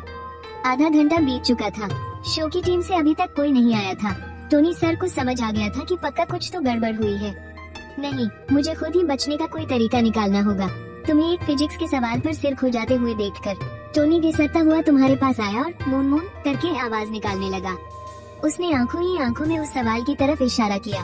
तुम्हें उसका इशारा समझ आ गया। क्या तुम्हें ये सवाल आता है? टोनी पागलों की तरह सिर हिलाने लगा। मैं तुम्हारे मुंह से ये कपड़ा हटा रहा हूँ, चिल्लाना मत वरना इतनी गुदगुदी करूंगा कि रो पड़ोगे। इसके बाद लाइव स्क्रीन पर जो नजारा दिखा वो बिल्कुल हैरान करने वाला था। हाथ पैर बंधे हुए टोनी ने तुम्हारी गर्मियों की छुट्टियों का होमवर्क करने में मदद करना शुरू कर दिया, और इनाम के तौर पर छिनशो बगल में बैठकर उसे आड़ू खिला रहा था। ये नजारा जितना अजीब था उतना ही प्यारा भी लग रहा था। लाइव स्ट्रीम में लोगों की गिनती लगभग 50 लाख तक पहुंचने वाली थी। सब लोग एक सुर में कह रहे थे ये गुड बॉयज का अब तक का सबसे मजेदार सीजन है। मेन शो से ज्यादा तो इसके प्री शो लाइव में मजा आ रहा है। शाम के 6 बजे किसी ने मेकअप रूम नंबर 10 का दरवाजा खटखटाया। तुम और छिनशो तुरंत घबरा गए। छिनशो ने झट से टोनी सर का मुंह दबा दिया। तुम भागकर दरवाजे से टिक गए और बोले कौन है? तुम दोनों की ये जबरदस्त जुगलबंदी लाइव स्ट्रीम देख रहे दर्शकों को भी हैरान कर रही थी। बाहर से आवाज आई, शो से पहले ग्रुप तय करने के लिए ड्रॉ शुरू होने वाला है। सभी कंटेस्टेंट से गुजारिश है कि वो हॉल में आ जाएं। ठीक है, समझ गए। तुमने बाहर जवाब दिया और फिर छिनशो से फुसफुसाते हुए पूछा मुझे ड्रॉ के लिए जाना होगा, क्या तुम अकेले इसे संभाल लोगे? तुम दोनों ने एक दूसरे को देखा और फिर से एक शैतानी मुस्कान दी। नहीं यार, इस बंदे को थोड़ा और डराना होगा वरना ये फिर से सिर पर चढ़ जाएगा। तुम दोनों फिर से टोनी पर टूट पड़े और उसे गुदगुदी करने लगे। टोनी अपनी आंखें उल्टी करके सोफे पर ऐसे पड़ गया जैसे उसमें जान ही न बची हो। उसे लग रहा था कि उसके शरीर का सारा सिस्टम ही हिल गया है। ये दोनों जानवर अपना काम निकलते ही कितने बेरहम हो जाते हैं। अभी थोड़ी देर पहले सब ठीक था और अब जरा सी बात पर तुम लोग उसे गुदगुदी करके मार डालोगे। तुम पूरी तरह से संतुष्ट होकर मेकअप रूम से बाहर निकले और ध्यान से दरवाजा बंद कर दिया। तभी एक कंटेस्टेंट वहाँ से गुजरा और अनजाने में ही उसने दरवाजे के अंदर झांकने की कोशिश की। आखिर सबको पता चल ही गया था कि मेकअप रूम नंबर 10 में कुछ भयंकर कांड हुआ है। क्या घूर रहे हो? तुमने उसे ऐसी खूंखार नजरों से देखा कि वो वहाँ से भाग खड़ा हुआ। फिर तुम भी उसके पीछे पीछे हॉल की तरफ चल दिए। हॉल में बाकी कंटेस्टेंट्स एक दूसरे से मिल रहे थे और बातचीत कर रहे थे। माना कि ये कंपटीशन बहुत ही बेरहम था, लेकिन सबके सामने अच्छा बनने का दिखावा तो करना ही पड़ता है। पर जैसे ही तुम्हारी एंट्री हुई, हॉल में जो थोड़ी बहुत चहल पहल थी वो एक ही पल में सन्नाटे में बदल गई। सारे कंटेस्टेंट्स बस तुम्हें ही घूरे जा रहे थे। अरे ये वही बंदा है जिसने अभी अभी नेशनल लाइव टीवी पर मेकअप आर्टिस्ट को जिंदा बांध दिया था। क्या खौफनाक इंसान है। भैया, दीदी, अंकल, आंटी, नमस्ते। तुम तो बड़े तमीजदार निकले भाई। तुम गोल गोल घूमकर सबको झुककर नमस्ते कर रहे थे। आखिर अभी अभी तुम एक बहुत बड़ा जुर्म करने से बाल बाल जो बचे थे। तुम्हारे अंदर थोड़ी बहुत घबराहट तो थी ही, बाकी कंटेस्टेंट्स ने भी तुरंत अपने चेहरों पर एक झूठी मुस्कान चिपका ली और तुम्हारे साथ फॉर्मेलिटी करने लगे। और फिर वो चुपचाप तुम्हें घूरने लगे, जैसे सोच रहे हो कि इस अजीब नमूने को जितना हो सके देख लो। ये सीरियस भाई साहब तो बड़े शांत लग रहे हैं, क्या शानदार एक्टिंग कर रहे हैं। सब लोग मन ही मन तुम्हारी दाद दे रहे थे। ऐसा नाटक करने की हिम्मत तो बड़े बड़े एक्टर चेन मिंगदाओ भी नहीं कर सकते। यहाँ तक कि ली जियांशुए भी ऐसी एक्टिंग नहीं कर पाते। तब जाकर तुम्हें लगा कि कुछ तो गड़बड़ है। ये सब मुझे इतनी डरी हुई नजरों से क्यों देख रहे हैं? क्या ये मेरे पिछले राउंड में लाइव गाना लिखने वाले टैलेंट को देखकर डर गए हैं? यार, इस सीजन के कंटेस्टेंट्स की मेंटल स्ट्रेंथ तो बहुत ही कमजोर है। तुमने सबसे किनारे वाली एक सीट ढूंढी और चुपचाप वहाँ बैठ गए। निर्माण स्थल पर तुम हमेशा 6 बजे रात का खाना खाते थे, इसलिए तुमने दही सजा रहे एक स्टाफ मेंबर को पकड़ लिया। अरे भाई, क्या प्रोडक्शन टीम ने फ्री डिनर देने की बात नहीं कही थी? खाना कब मिलेगा? स्टाफ मेंबर थोड़ा चौंक गया और झिझकते हुए मुस्कुराया। शायद लॉटरी निकलने के बाद आप थोड़ा और इंतजार कर लीजिए। तभी झाओ लिया स्नैक्स का एक बड़ा थैला लिए हॉल में दाखिल हुई। उसे देखते ही सारे प्रतियोगी उसके स्वागत में खड़े हो गए। वैसे देखा जाए तो झाओ लिया उम्र में सबसे छोटी थी, लेकिन सबसे ज्यादा मशहूर वही थी। और सबके सम्मान में खड़े होने की असली वजह ये थी कि उसके माता पिता और दादा दादी म्यूजिक इंडस्ट्री के बहुत बड़े दिग्गज थे। तुम भी खुश हो गए। चलो, आखिरकार उस प्यारी सी लड़की से दोबारा मुलाकात तो हुई। क्या ये प्रोडक्शन टीम की तरफ से स्नैक्स बांटने आई है? चलो, टीम में थोड़ी इंसानियत तो बची है। भूख से बेहाल तुमने देखा कि सब खड़े हो गए हैं। क्या सब इस पर झपटने वाले हैं? इनमें थोड़ी सी भी तमीज नहीं है क्या? सबके सब इज्जतदार लोग बनते हैं, इसलिए तुम तेजी से आगे बढ़े। झाओ लिया के सामने जाकर उसका रास्ता रोका और उसके हाथ से स्नैक्स का थैला ले लिया। तुम्हारे अंदर तो पूरी तमीज थी। तुमने थैले से स्नैक्स निकाले और एक एक करके सबको बांटने लगे। सबको बराबर 2-2 पैकेट दिए, किसी के साथ कोई नाइंसाफी नहीं। और साथ ही तुमने झाओ लिया की तरफ देखकर मुस्कुराते हुए कहा, शुक्रिया, तुमने बहुत मेहनत की। झाओ लिया थोड़ी सी झेप गई। ये स्नैक्स तो बहुत कम है यार, इसे तो ऊँट के मुंह में जीरा वाला हाल होगा। प्लीज तुम जाकर थोड़े और ले आओगी क्या? झाओ लिया ने एक बहुत ही अजीब सा मुंह बनाया। क्या बकवास है, एक तो मैंने अपने पैसों से खरीदा, ऊपर से इसे कम भी लग रहा है। ये मेरा प्यार था जो मैं सबके लिए लाई। अरे हाँ, इस बेवकूफ ने मुझे प्रोडक्शन का स्टाफ समझ लिया है। बाकी सब लोग भी हैरान रह गए। सीधे साधे भैया तो बड़े खतरनाक निकले। तुमने धीरे से बड़बड़ाते हुए कहा, कितनी कंजूस है। ये सुनकर सारे प्रतियोगियों की सिट्टी पिट्टी गुम हो गई। एक तो मुफ्त का खा रहे हो, ऊपर से उसे ही कंजूस बोल रहे हो। भाई, थोड़ी तो शर्म कर लो। झाओ लिया को बहुत शर्मिंदगी महसूस हुई। शायद सच में ये थोड़ा कम पड़ गया। अगर कोई कुछ ना बोलता तो ठीक था, लेकिन अब सबके सामने बेइज्जती सी लग रही थी। तुम्हारी वजह से वो इतनी असहज हो गई कि उसे समझ नहीं आ रहा था कि क्या मुंह दिखाए। शुक्र है कि मेकअप रूम में अभी भी एक बड़ा थैला रखा था। झाओ लिया ने चुपके से तुम्हें घूरकर देखा और फिर सबकी तरफ मुस्कुराते हुए बोली, माफ करना, मैं अभी जाकर थोड़े और ले आती हूँ। सारे प्रतियोगी और वहाँ मौजूद स्टाफ ये सुनकर सन रह गए। झाओ लिया इसकी बात क्यों मान रही है? इस बेशर्म इंसान को इतनी अहमियत क्यों दे रही है? बेचारी बच्ची को जल्दी शर्म आ जाती है। उधर लाइव स्ट्रीम में तो हंसी का सैलाब आ गया था। लोग कमेंट्स की बौछार कर रहे थे कि तुम्हारी आंखें तो हैं पर तुम अंधे हो जो इतने बड़े सितारे को नहीं पहचान पाए। यहाँ तक कि झाओ लिया के फैंस भी इस ड्रामे के मजे ले रहे थे। प्रतियोगियों को खाना बांटने के बाद तुमने स्टाफ के लोगों को भी थोड़े स्नैक्स दे दिए और आखिर में खुद 2 बिस्कुट लेकर खाने लगे। हम प्रोडक्शन टीम ने बिस्कुट तो काफी बढ़िया खरीदे हैं। थोड़ी ही देर में डायरेक्टर वांग जेगांग अपने हाथ में कुछ कागजात लिए हॉल में आए। क्या सारे प्रतियोगी आ चुके हैं? सबकी नजरें तुरंत तुम्हारी तरफ घूम गई, लेकिन तुम बस सिर झुकाए अपने बिस्कुट चबाने में मगन थे। बस एक झाओ लिया की कमी है, ये कहते हुए असिस्टेंट ने बड़ी ही तिरछी और ठंडी नजर से पागलों की तरह खा रहे तुम्हारी तरफ देखा। उसके चेहरे पर साफ लिखा था, ये बेवकूफ इंसान अभी तक जिंदा कैसे है? ये तो सरासर नाइंसाफी है। वैसे उसे क्या हुआ है? क्या उसे वक्त की कोई परवाह नहीं है? ये सुनकर सबने फिर से तुम्हारी तरफ देखा। तुम्हें अचानक लगा कि कुछ हो रहा है। तुमने धीरे से अपना सिर उठाया और पूछा, कौन नहीं आया? क्या नीचे गार्ड ने फिर से किसी को रोक लिया? तुम्हारी इस बात पर सब अवाक रह गए। तुम्हें क्या लगता है वो कहाँ गई है? क्या तुम्हारे दिमाग में भूसा भरा है? तभी झाओ लिया स्नैक्स का एक और थैला ले दौड़ती हुई वहाँ आ पहुँची। माफ करना, मुझे थोड़ी देर हो गई। डायरेक्टर साहब, आप भी कुछ लीजिए ना, आपकी उम्र भी ज्यादा है। मुझे लगा आप भी भूख से बेहाल होंगे। ये कहकर झाओ लिया ने डायरेक्टर को 2 स्पाइसी स्टिक्स थमा दी। डायरेक्टर ने एकदम हक्के बक्के होकर उसे पकड़ लिया। तुम इतनी लेट कैसे हो गई? क्या तुम्हें पहले ही नहीं बता दिया गया था? तब असिस्टेंट ने डायरेक्टर के कान के पास जाकर फुसफुसाते हुए कहा। बात को बढ़ा चढ़ाकर समझाने के बाद वांग जेगांग ने उदास आंखों से तुम्हारी तरफ देखा। तुम भी यार गजब हो, जहाँ जाते हो वहीं कोई ना कोई नया ड्रामा खड़ा कर देते हो। वांग ज़ेगांग ने बेबसी से कहा। सभी प्रतियोगी अपनी जगह पर आ जाएं, प्रतियोगिता के लिए लकी ड्रॉ शुरू होने वाला है। झाओ लिया शर्म से लाल होते हुए चुपचाप सोफे की लाइन की तरफ बढ़ी। धत तेरे की, फिर से बेइज्जती हो गई, फिर से तुम्हारी वजह से।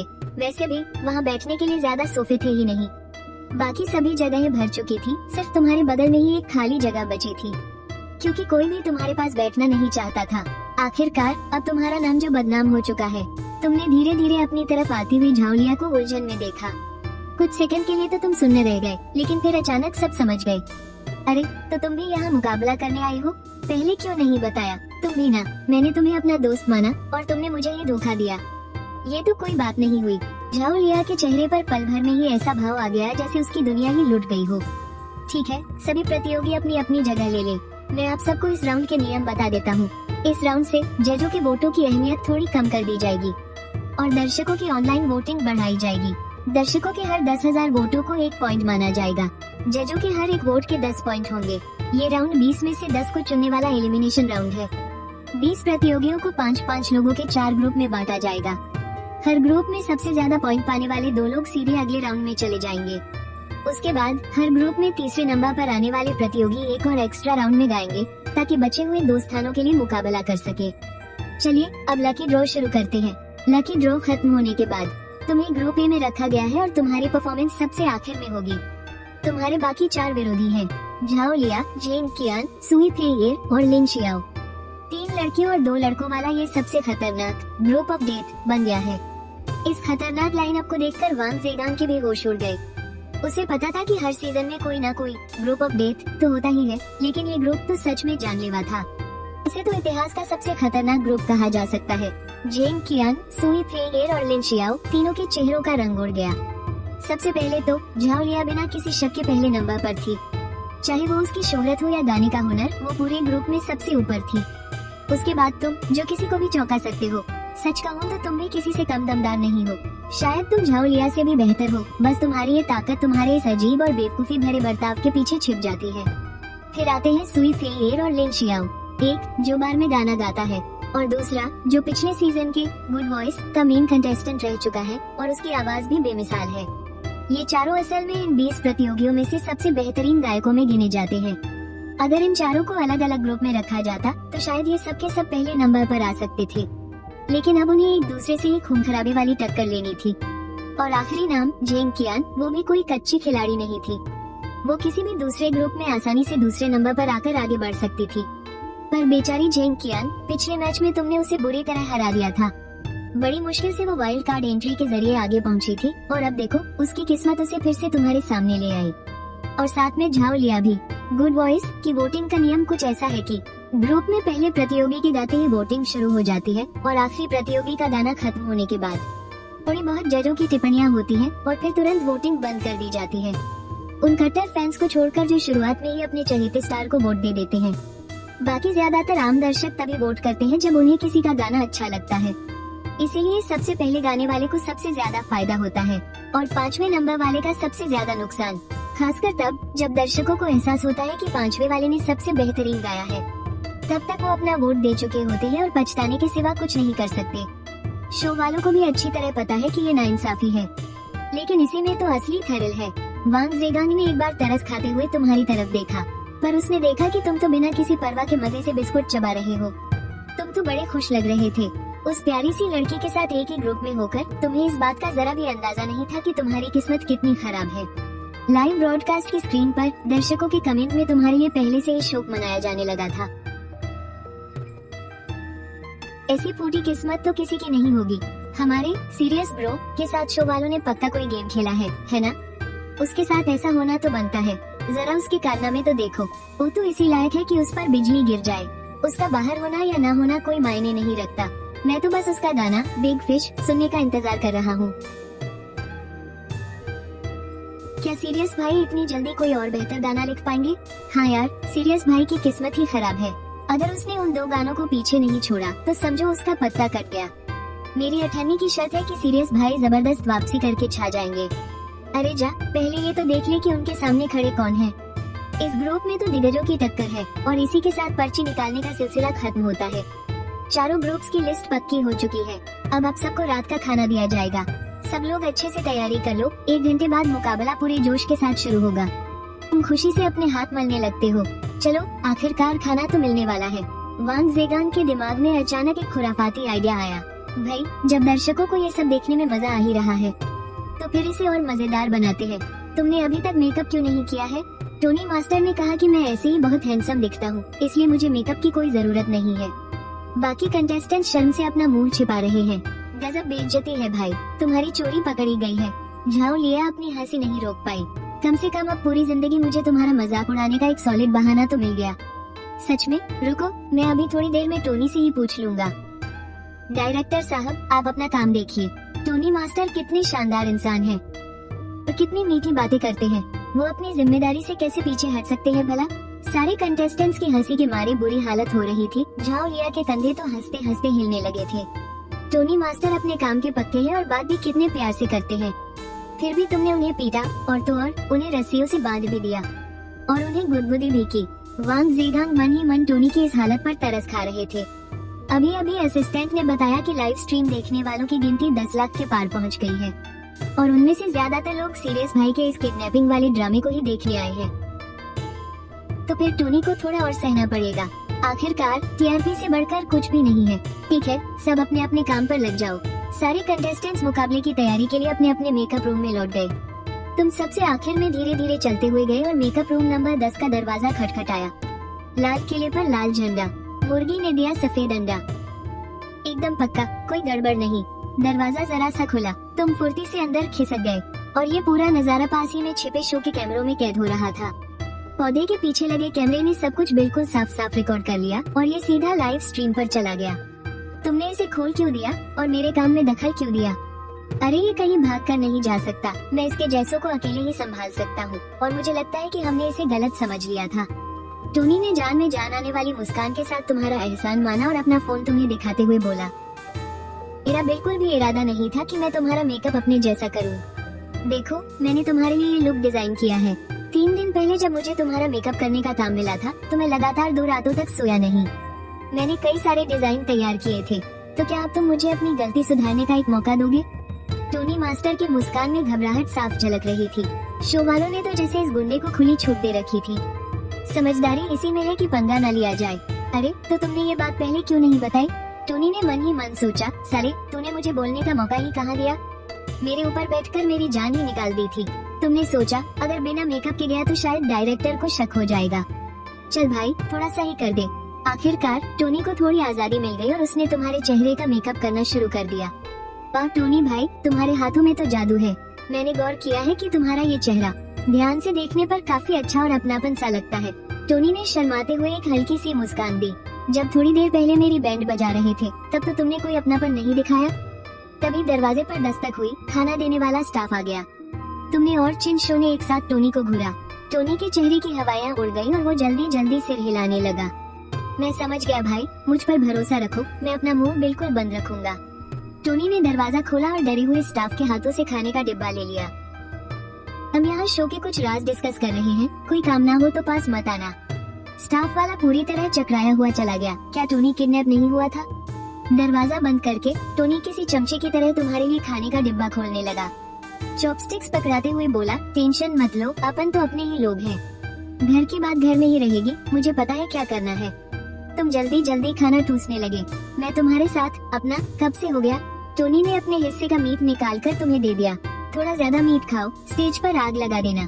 तुमने सोचा कहीं इसके ऊपर बैठने से टोनी का दिमाग तो खराब नहीं हो गया? सीरियस भाई, अपनी पर्ची में ये 5 निकला है, ये अपने लिए बहुत घाटे का सौदा है।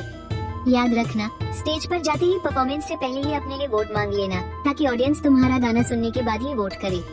टोनी ने एक ग्रुप के धुरंधरों के बारे में और सबसे आखिर में परफॉर्म करने के नुकसान के बारे में समझाया। तो फिर अब क्या करूं?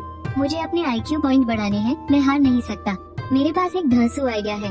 तुम पहले से ही बहुत फेमस हो रखे हो। आज रात के शो की सबसे बड़ी हाईलाइट बिग फिश गाना ही होगा। जब तुम ओपनिंग में एंट्री मारोगे तो कोशिश करके माइक छीन लेना और बिग फिश वाले इस सस्पेंस को और हवा दे देना। स्टेज पर जाकर तुम्हें ऑडियंस की सिम्पथी बटोरने पर ध्यान देना है। तुम्हारे टोनी भाई ने इस इंडस्ट्री में 10 सालों से ज्यादा धक्के खाए हैं। मैंने रियलिटी शोज के अनगिनत लाइव तमाशे देखे हैं। स्टेज पर क्या करना चाहिए और क्या बिल्कुल नहीं करना चाहिए, ये सब उसने तुम्हें घोट कर पिला दिया। टोनी भाई का चेहरा खुशी से चमक रहा था। मैंने जिंदगी भर में जो भी सीखा है सब लगा दूंगा ताकि तुम एक अच्छी इंसान बन सको। बस तुम दोनों मेरी बैंड मत बजाना। मुझे बहुत गुदगुदी होती है यार। देखते ही देखते रात के 7:30 बज गए। तुम पांचों अपनी बारी के हिसाब से लाइन में स्टेज पर आ गए। होस्ट ने जाओ लिया का इंटरव्यू लेना शुरू किया। लिया, क्या तुम्हें लगता है कि जाओ देजो की लिखी बिग फिश रांडियन वाली उन दो बिग फिश गानों से बेहतर होगी? वहाँ मौजूद बहुत कम लोग ये बात जानते थे कि तीसरे नंबर वाली बिग फिश खुद जाओ लिया ने लिखी है। मुझे लगता है कि इसका पूरा चांस है, इसलिए मैं टीवी देख रहे दर्शकों से गुजारिश करूंगी कि वोट देने में इतनी जल्दबाजी ना करें। आप बिग फिश को पूरा सुनने के बाद ही अपना फैसला ले। जाओ देजो सबसे आखिर में परफॉर्म कर रहा है, जो कि उसके लिए काफी घाटे की बात है। लेकिन मैं और बाकी 3 कंटेस्टेंट्स उसके साथ एक कड़ी टक्कर का बेसब्री से इंतजार कर रहे हैं। पूरा हॉल तालियों की गड़गड़ाहट से गूंज उठा। यही तो थी जाओ लिया की असली ताकत। वो शांत रहती थी लेकिन थी बहुत दमदार। चिन बोसोंग ने हल्की सी भवेश सिकोड़ी और सोचा, मुझसे आगे निकलना इतना आसान थोड़ी ना है। फिर होस्ट ने तुम्हारी तरफ मुड़कर पूछा, बाकी के 4 कंटेस्टेंट्स ने आपके लिए जो इतनी अच्छी बातें कही उस पर आप क्या कहेंगे? अरे सच कहूँ तो मेरे गाने के खत्म होने का इंतजार करने की कोई जरूरत नहीं है। आप लोग तो अभी से वोट करना शुरू कर सकते हैं। मुझे वोट दीजिए। मैं हूँ ये 5 नंबर का कंटेस्टेंट जाओ देजो। अपने फोन में ये 5 टाइप करें और उसे 1 2 3 3 2 1 1 2 3 4 5 6 7 पर भेज दें। अगर ये लंबा नंबर याद नहीं रहता तो भी कोई टेंशन नहीं। आपकी स्क्रीन पर नीचे दाईं तरफ फोन नंबर लिखा हुआ है। बैक स्टेज वाले भैया जरा स्क्रीन पर नंबर फ्लैश कर देना। तो हाँ, बिल्कुल वही जहाँ मैं उंगली से इशारा कर रहा हूँ। बहुत बहुत शुक्रिया। वहाँ मौजूद सारे लोग बुरी तरह सन रह गए। बाकी कंटेस्टेंट्स के तो जैसे तोते ही उड़ गए। अबे, हम इतनी देर से महान बनने का नाटक कर रहे थे। एक तो है कि आते ही हम चारों के सिर पर पैर रखकर अपने लिए वोट मांग रहा है। क्या तेरी शर्म हया घास चढ़ने गई है? शो में बैठे लोग ठहाके मारकर हंसने लगे। लाइव स्क्रीन पर कमेंट्स की तो जैसे बाढ़ ही आ गई थी। हर कोई सीरियस भाई की बेशर्मी की दाद दे रहा था। क्या गजब का गीत है। कंटेस्टेंट जाओ देजो, आपके पहले वाले कंटेस्टेंट्स आपका इतना ख्याल रख रहे थे और आपके अंदर जरा सी भी इंसानियत या शुक्रगुजारी नहीं है। अपने लिए ये वोट मांगना शुरू कर दिया। क्या ये थोड़ा अजीब नहीं लगेगा? मैं अपनी काबिलियत पर वोट मांग रहा हूँ, इसमें बुराई क्या है? अरे ऐसे नहीं होता। तुमने चीखते हुए कहा, ठीक है, उन्होंने वोट नहीं मांगे। मैं उनकी तरफ से मांग लेता हूँ। जो दर्शक जेंग चियान को पसंद करते हैं, कृपया A1 को वोट दे। पिछली बार वो मेरे ग्रुप में थी और उन्होंने बहुत अच्छा गाया था। और जिन्हें लिन शियाओ और सुई फेया पसंद है, वो A2 और A4 को वोट दे। एक हैंडसम है और एक बेहद खूबसूरत। इन्हें वोट देने में आपका कोई घाटा नहीं है।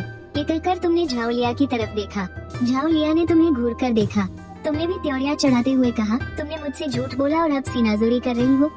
ऊपर से मुझे ही घूर रही हो। A3 मेरी अच्छी दोस्त झाओ लिया है, लेकिन मैं इससे नाराज नहीं हूँ। अगर ये मुझे एक बार हॉटपॉट खिला दे तो मैं इसे तुरंत माफ कर दूंगा। जो दर्शक इसे पसंद करते हैं, कृपया इसे ढेर सारे वोट देकर सपोर्ट करें। शुक्रिया। लिया, क्या तुम और झाओ देजो दोस्त हो? हाँ, हमारी जान पहचान हुए ज्यादा वक्त नहीं हुआ है। इसे नहीं पता था कि मैं भी इस कंपटीशन में हूँ, लेकिन हम दोस्त हैं। और सच कहूँ तो ऑडिशन में इसका गाना मुझ जैसा इंसान सुनने के बाद ही मैंने इसमें हिस्सा लेने का पक्का इरादा किया था। मेरे घर वाले इसके ज्यादा हक में नहीं थे। ओह, तो इसके पीछे ये कहानी है। थोड़ी हंसी मजाक के बाद होस्ट ने ऐलान किया कि पहले ग्रुप का मुकाबला अब आधिकारिक तौर पर शुरू होता है। जेंग चियान अपनी परफॉर्मेंस के लिए स्टेज पर ही रुक गई।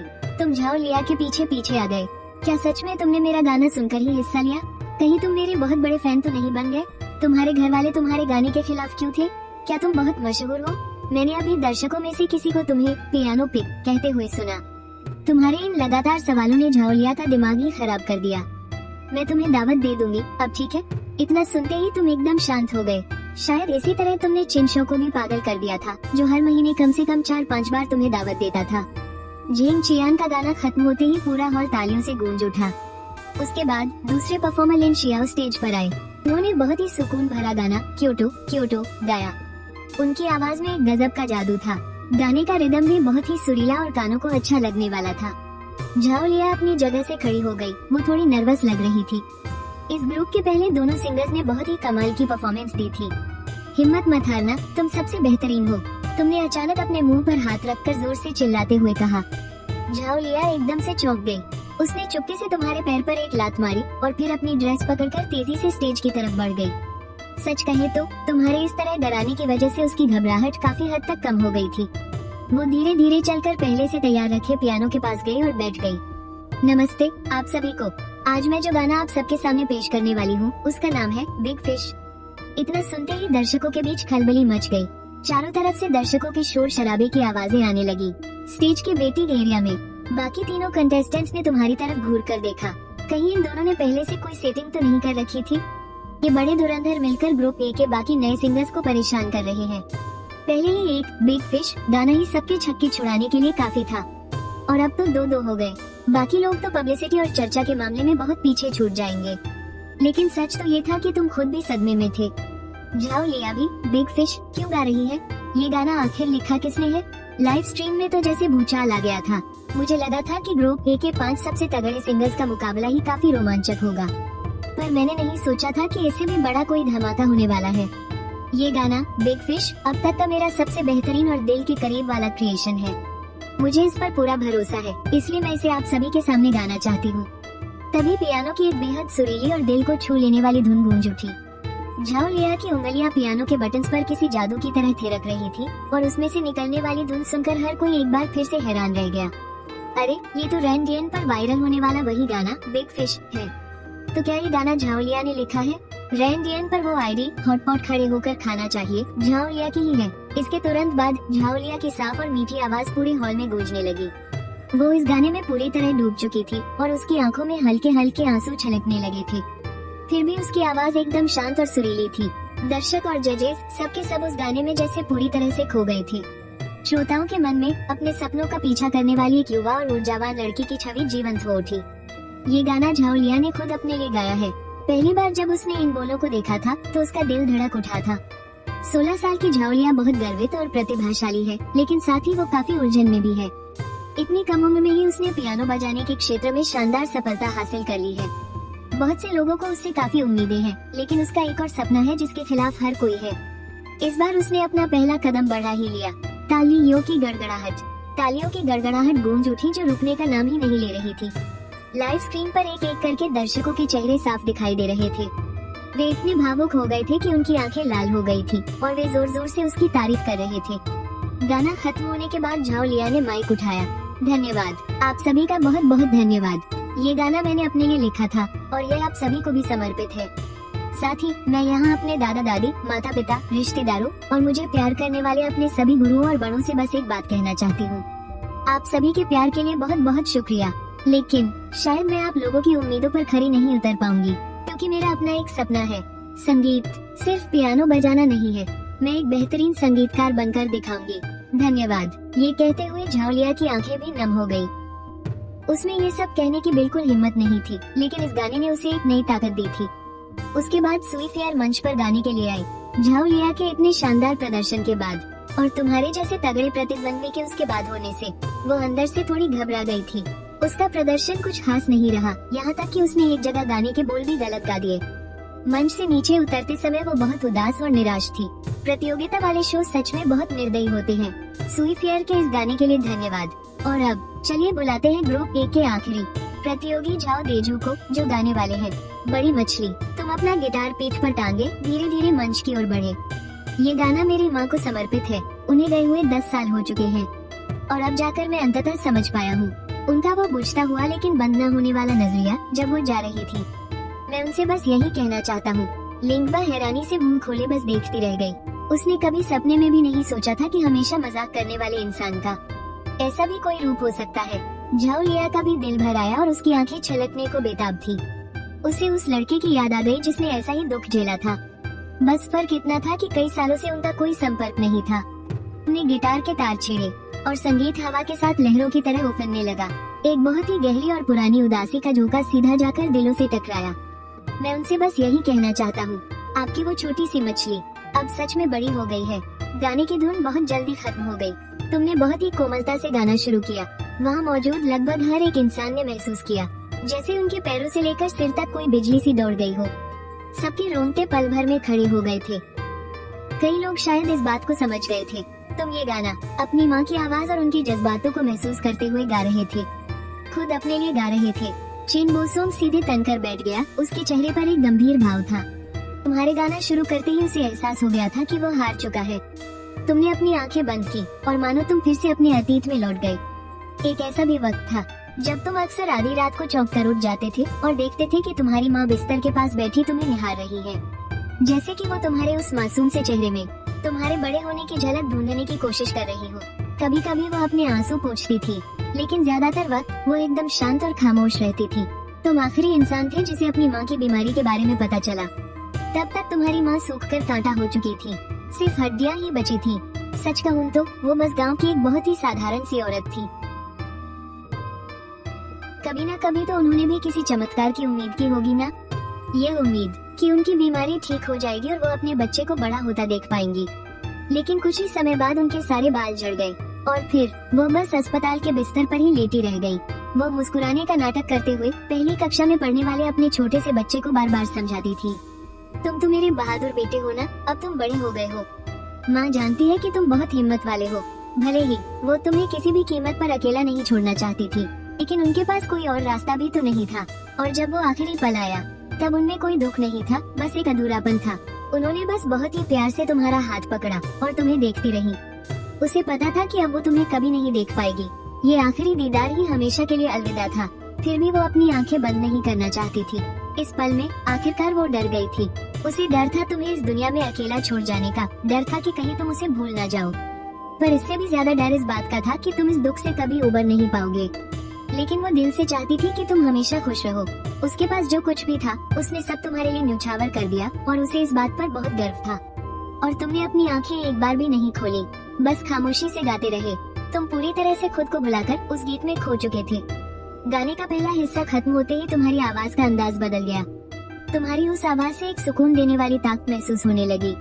ऐसा लगा जैसे दो रूहें जिंदगी और मौत की सरहद पार करके एक दूसरे से बातें कर रही हो। गाने का पहला हिस्सा जैसे 10 साल पहले तुम्हारी माँ का अधूरा पछतावा था, और दूसरा हिस्सा 10 साल बाद उस बेटे का अपनी माँ को दिया गया जवाब था। तुम्हारा छोटा सा लड़का अब बड़ा हो गया है और सब कुछ बिल्कुल ठीक है। इस पल में तुम्हारे लिए